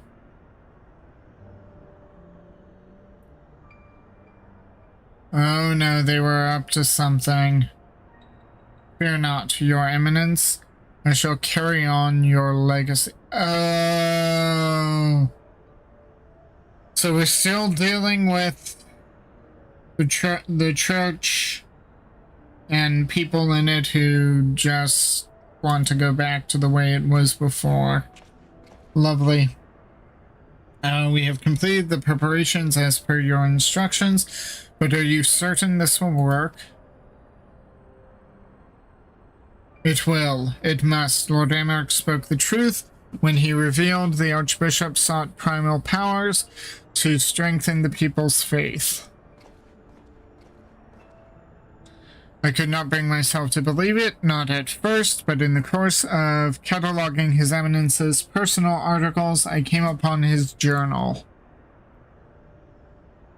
Then therein he had written that through abundant ether and fervent prayer, it is possible to make gods of men. All the power we require lies in this place, this Azizla, by channeling the essential elements into the soulless flesh and sword we found.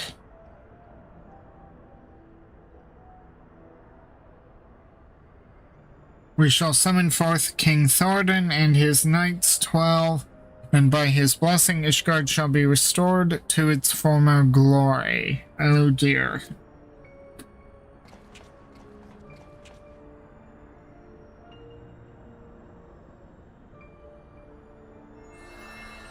And instead of summoning a primal, they just created a blasphemy. Nice.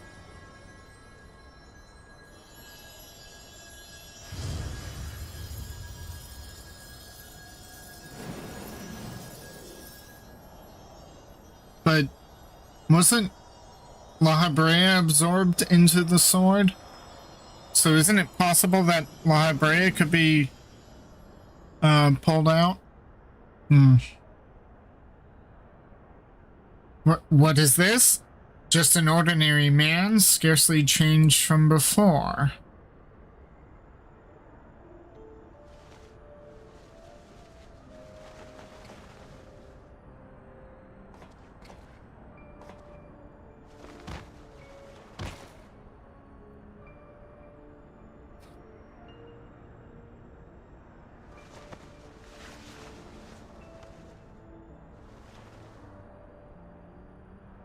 His Eminence, I must protect, No,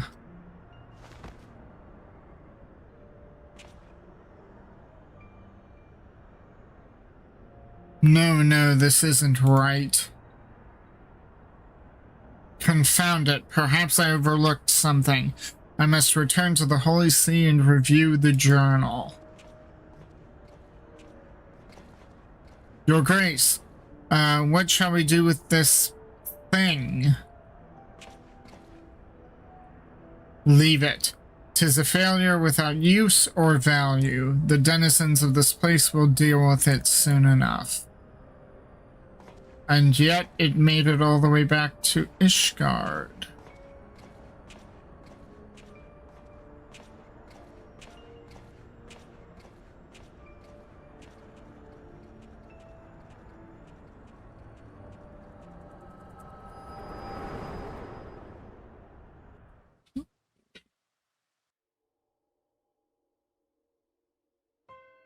Myrokos, are you well? Were you perchance granted a vision of the past? An attempted summoning of King Thordan and his Knights 12.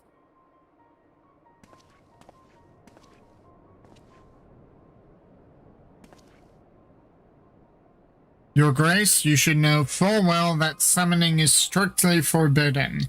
You will accompany us to the congregation and explain yourself.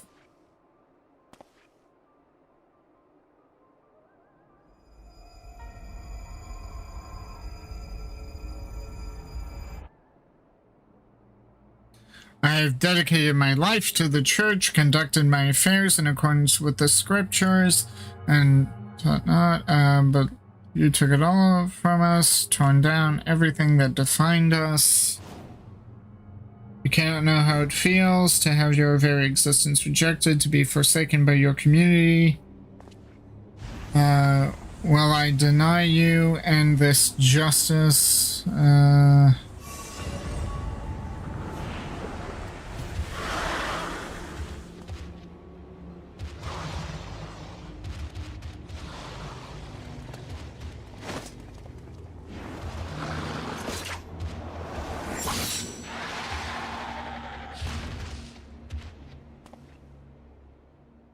Your Grace, no. That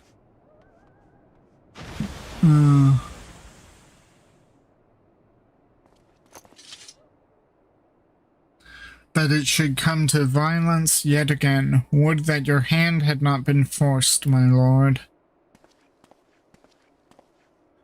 Deacon Clem should not be alone at this time. I shall remain with him while tending to the aftermath. When things have settled, I will return to the congregation. Pray go on ahead and get some rest.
Hopefully this one quest alone won't give me a lot of XP, but hopefully I can get some towards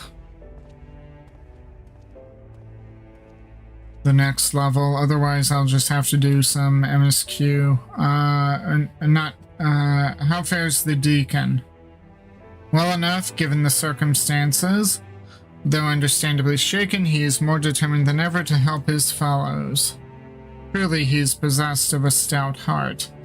But to think that even a member of the Synod could succumb to despair and turn. The crisis gripping the church is far graver than I had imagined. In pushing for such an abrupt separation of religion and state, we may have exacerbated the growing divide between the clergy and the general populace. A divide that they themselves technically created. I mean, when they're accusing everyone left and right for heresy, for even doing the slightest normal thing, that they don't like and using heresy as their excuse. Is it any wonder why there was already a rift? Myrokos, will you recount in full that which you witnessed in your vision?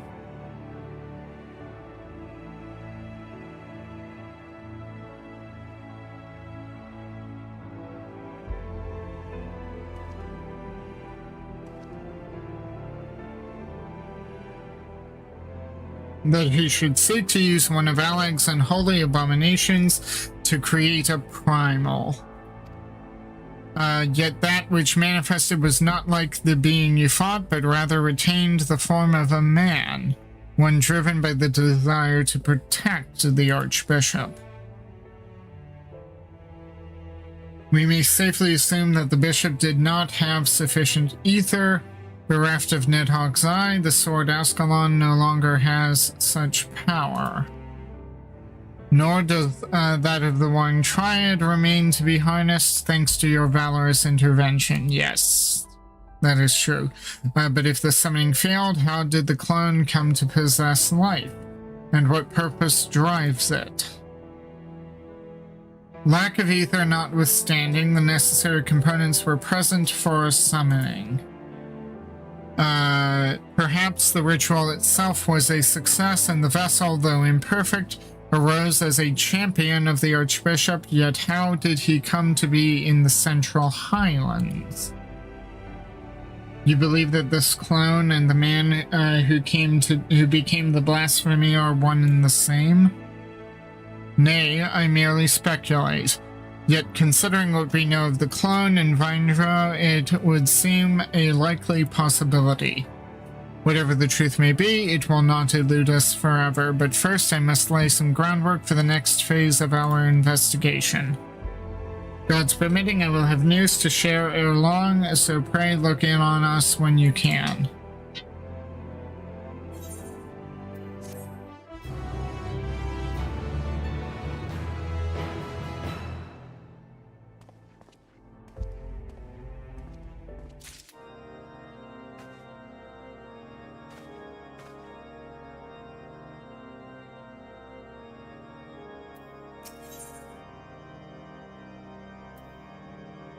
Wills unbending, unending faith unbending. Artoriel has the identity of the blasphemy on his mind. Might as well do this one, I'm level 88. Myrokos, you are ever a sight for sore eyes.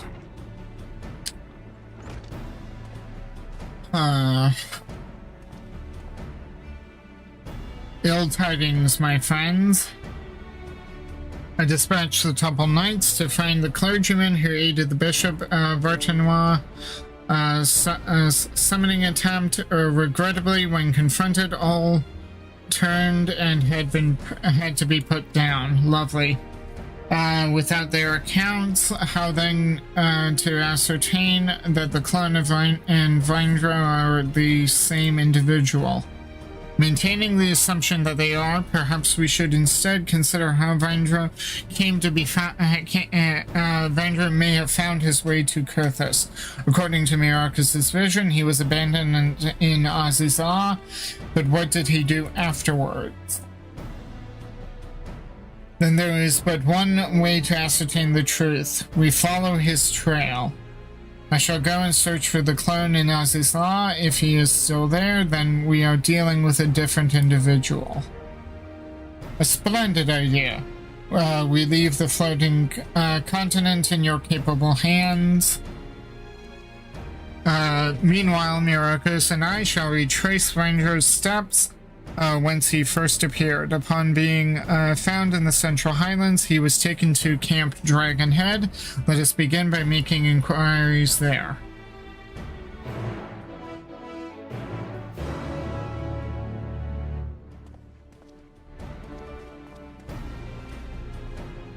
I had hoped to save this for when I was 89, but apparently, or after the dungeon, but oh well. Being locked out of a dungeon because you're not the right level. Yikes.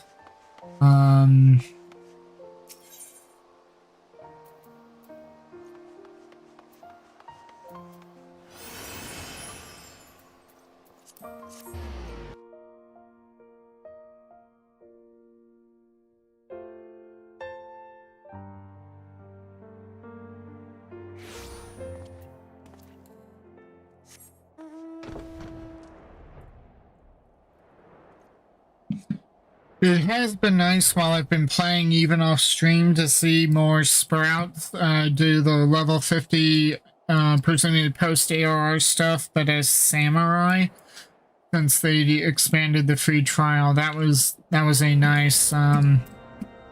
Oh, that's a you have a investigating the stranger we found, are you? I wasn't involved myself, so I can't tell you much about the fellow, but in case it is of interest, earlier the same day I caught sight of an airship flying dangerously low. It soon disappeared into the brewing snowstorm, looking none too steady. Okay, so there was an airship flying low.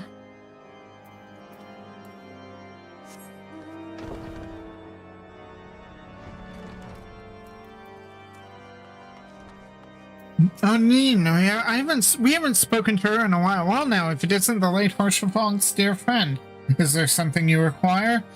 Ah, yes, the mystery man. I was among those who tended him. He was not attired for the snow, much less the snowstorm in which he had been caught, and was suffering from frostbite.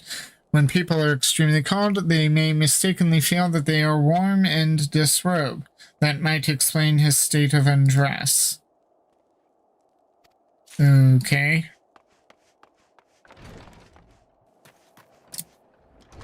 We haven't that was the first time, I think, since Aroma Born that I spoke with her. And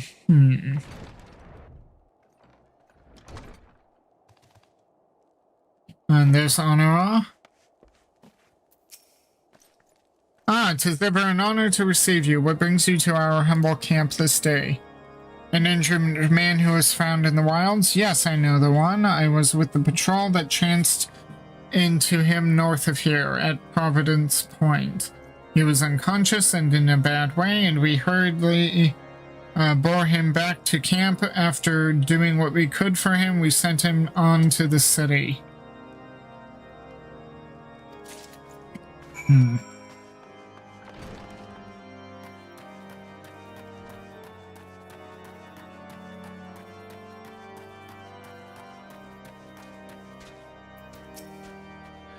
There you are. Were you able to learn aught of interest?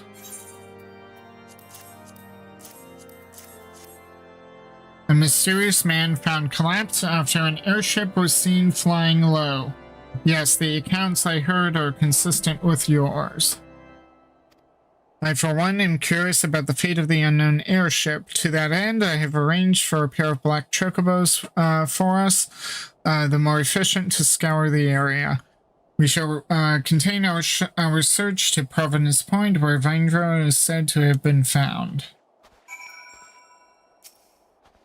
If you are ready, let us be off.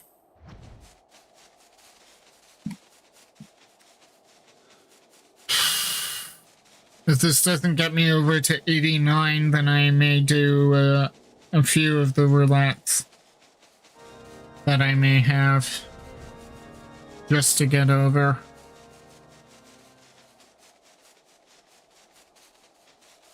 But then again, I think I remember hearing that Yoshi P said we should be doing the role quests in tandem with the MSQ, so I guess this is doing this is normal.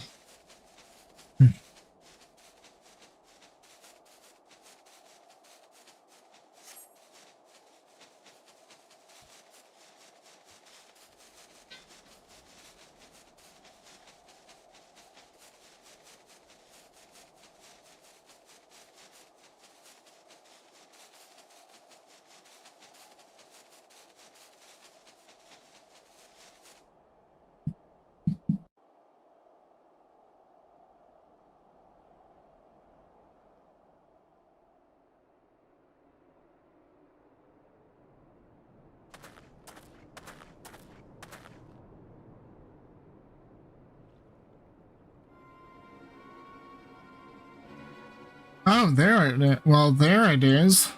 Huh.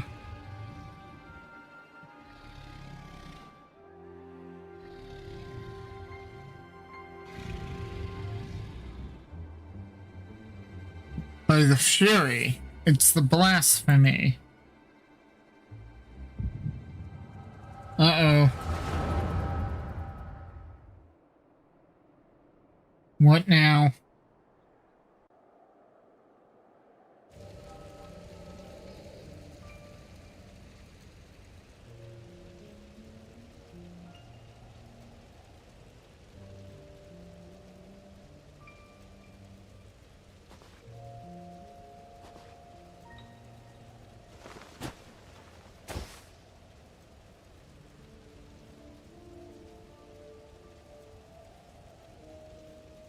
His Eminence must protect His Eminence.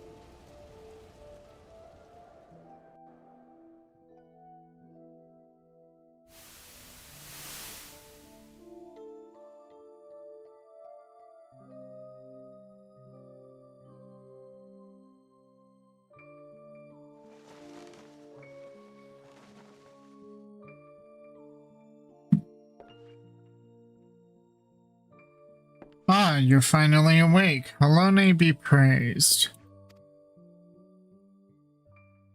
How are you feeling? Strong enough to speak? Can you tell me your name?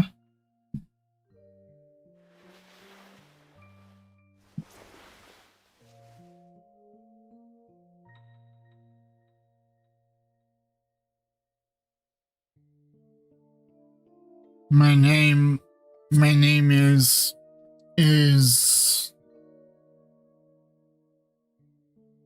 Zephyrin? No, Charibert?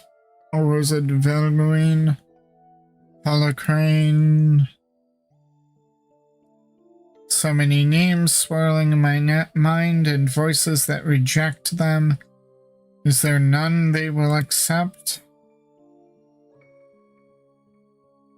Are you alright?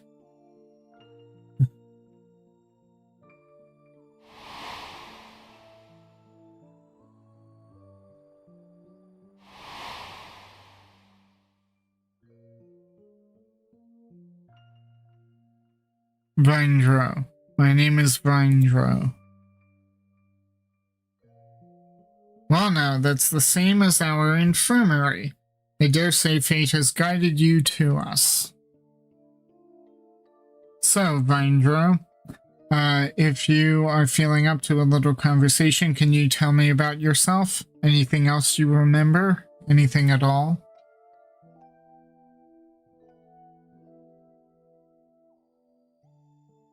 Proud son of House Zemail.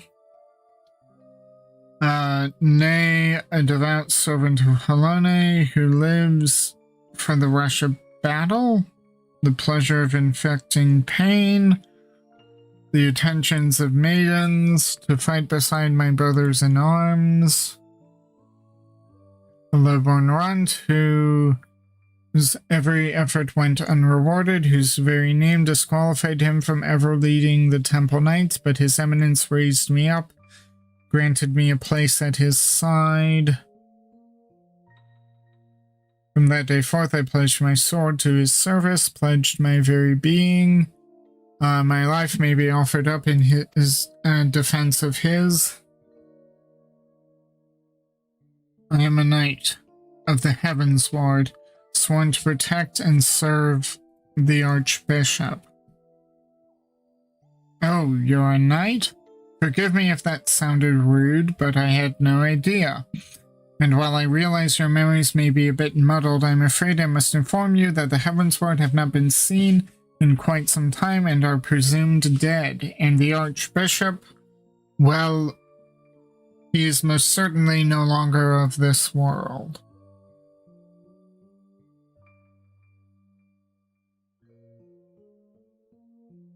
But the important thing is that you're safe now, and we'll help you get back on your feet.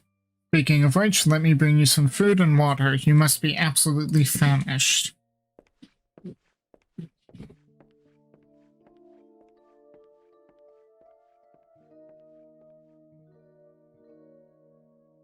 Is this I don't think this is the infirmary in the congregation of our knights most heavenly. It doesn't look similar. The Archbishop dead? No, this cannot be. How can I still be alive when he is not? I must find him.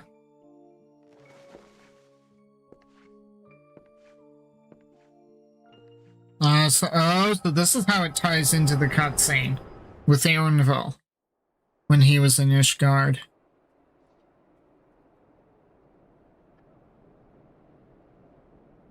Myrokos,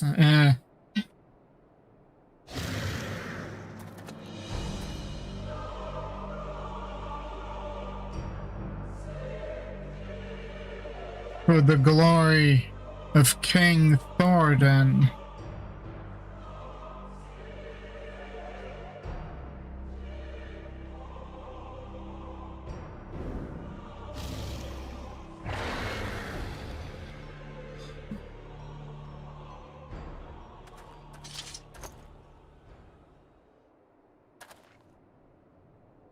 Another vision, I take it.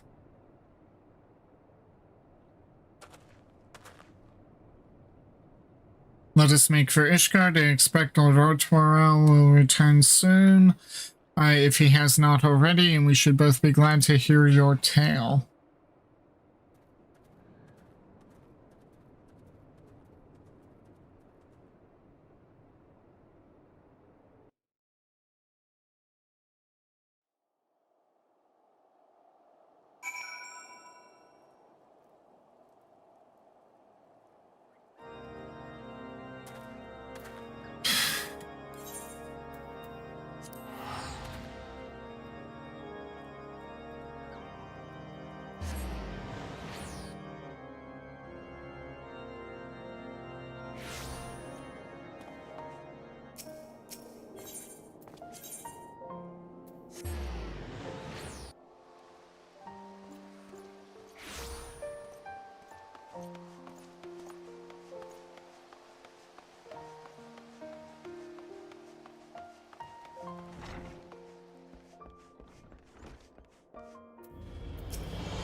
Myrokos, I pray your search was more productive than mine own.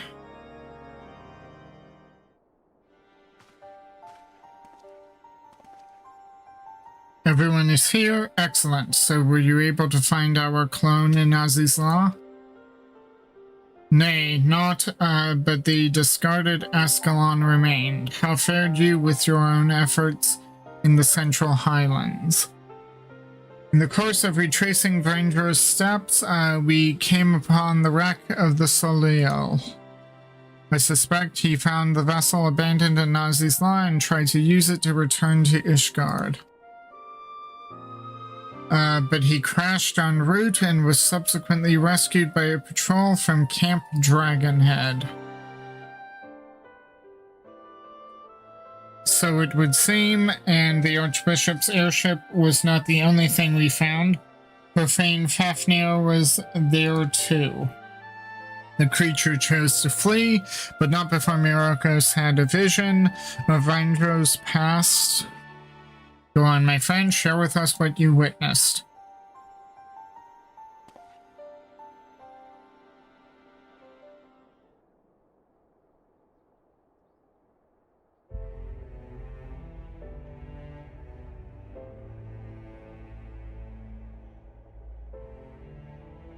All of the pieces fit, and it is as you surmised, my lord. Vrindro and the clone are one and the same, and in his despair he turned into the blasphemy. Yet the confusion he exhibited when asked his name, 'tis as if he wasn't sure of his own identity. According to the science, primals retain the memories of their previous incarnations. From this, it may be assumed that the clone harbors the memories of all those who came before who became King Thordan and his Knights 12.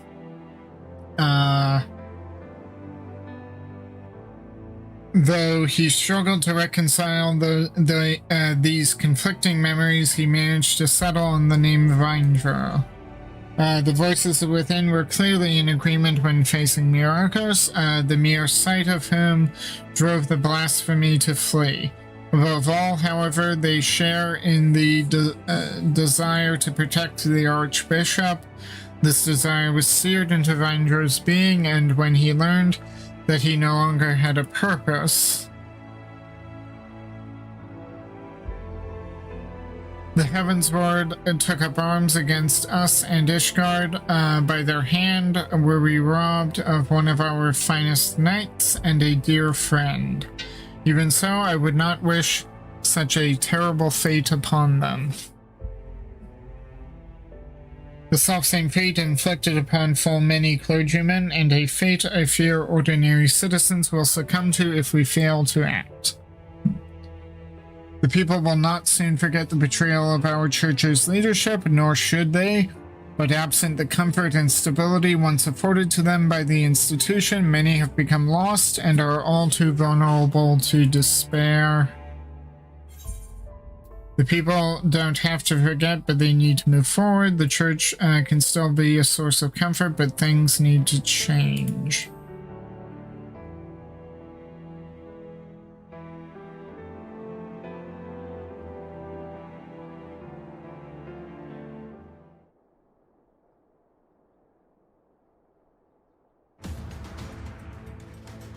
I thought as much myself, my friend, but to hear you say it as well, indeed.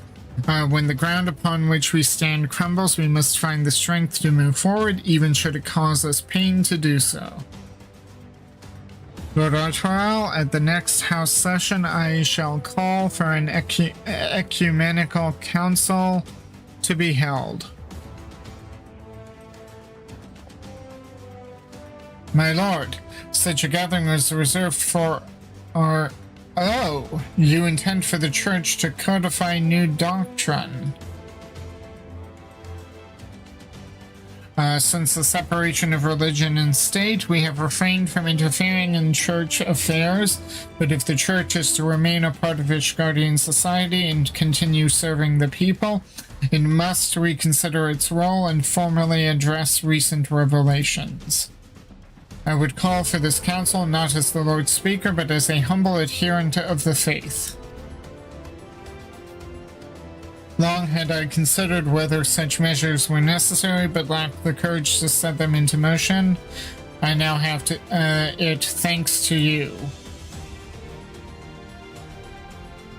Oh, I missed the Heavensward theme. No, this is Stone and Steel.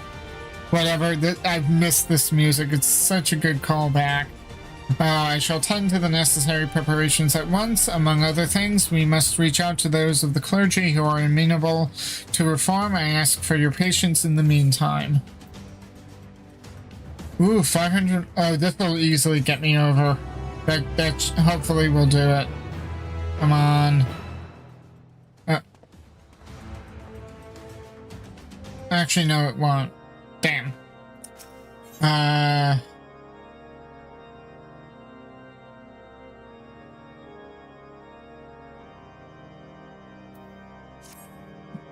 Okay, so I'm gonna have to do roulette of sorts.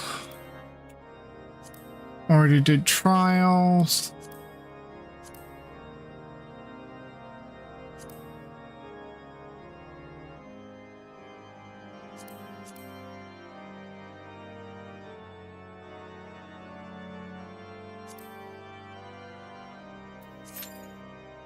Okay,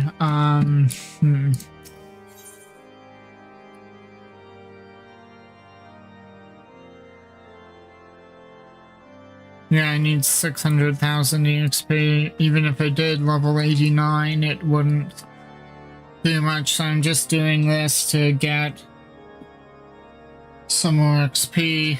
Sorry for the delay. I really want to get to ITEA scope, but I need to get over into 89.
There's still an ether current location in Labyrinthos that I haven't gotten?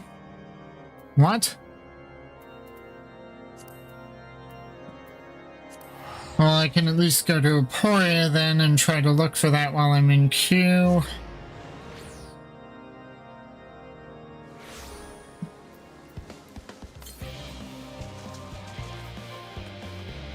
East.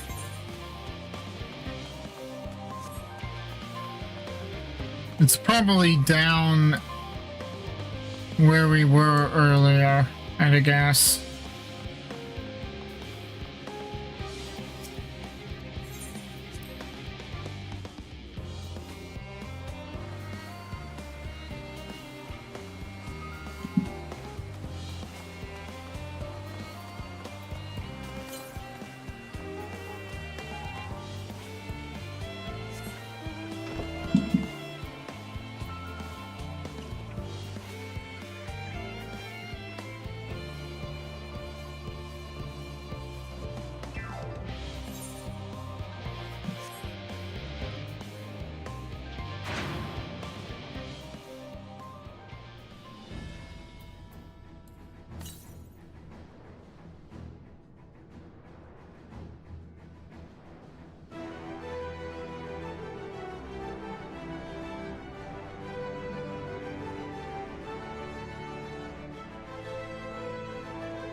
Not here either.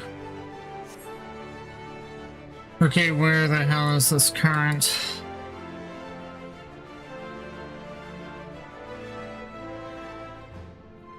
Maybe outside?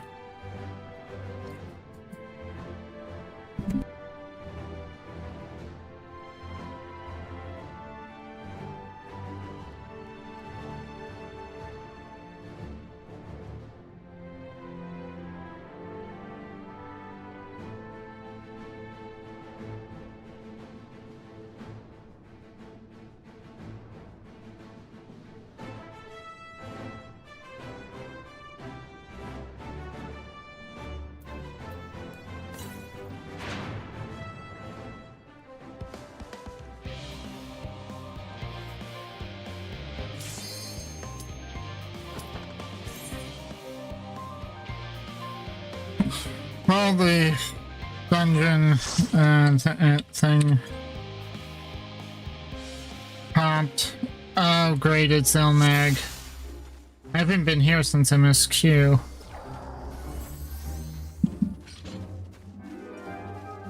Of all my the Shadowbringers dungeons, this is the one that I hated.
Yay, 89.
Okay, slight change of plans. It is coming up on my lunchtime. It's at 1 p.m. I need food.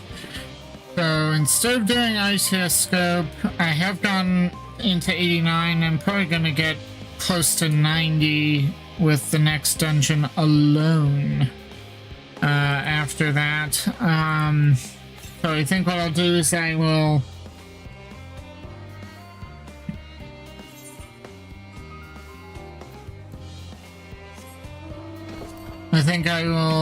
call it a stream here for today. When next we pick up, we will do the ITS scope. I hate that I wasn't able to do ITS scope, etc. right away, but unfortunately it simply had to I had to do that other dungeon even on top of the other role quests. So with that said, if you like what you saw at any point, please like, share, and subscribe on YouTube. Give me a follow on Twitch. Hit the notification bells, and the next time we will come back, we will be doing running ITS scope and moving forward. See you then.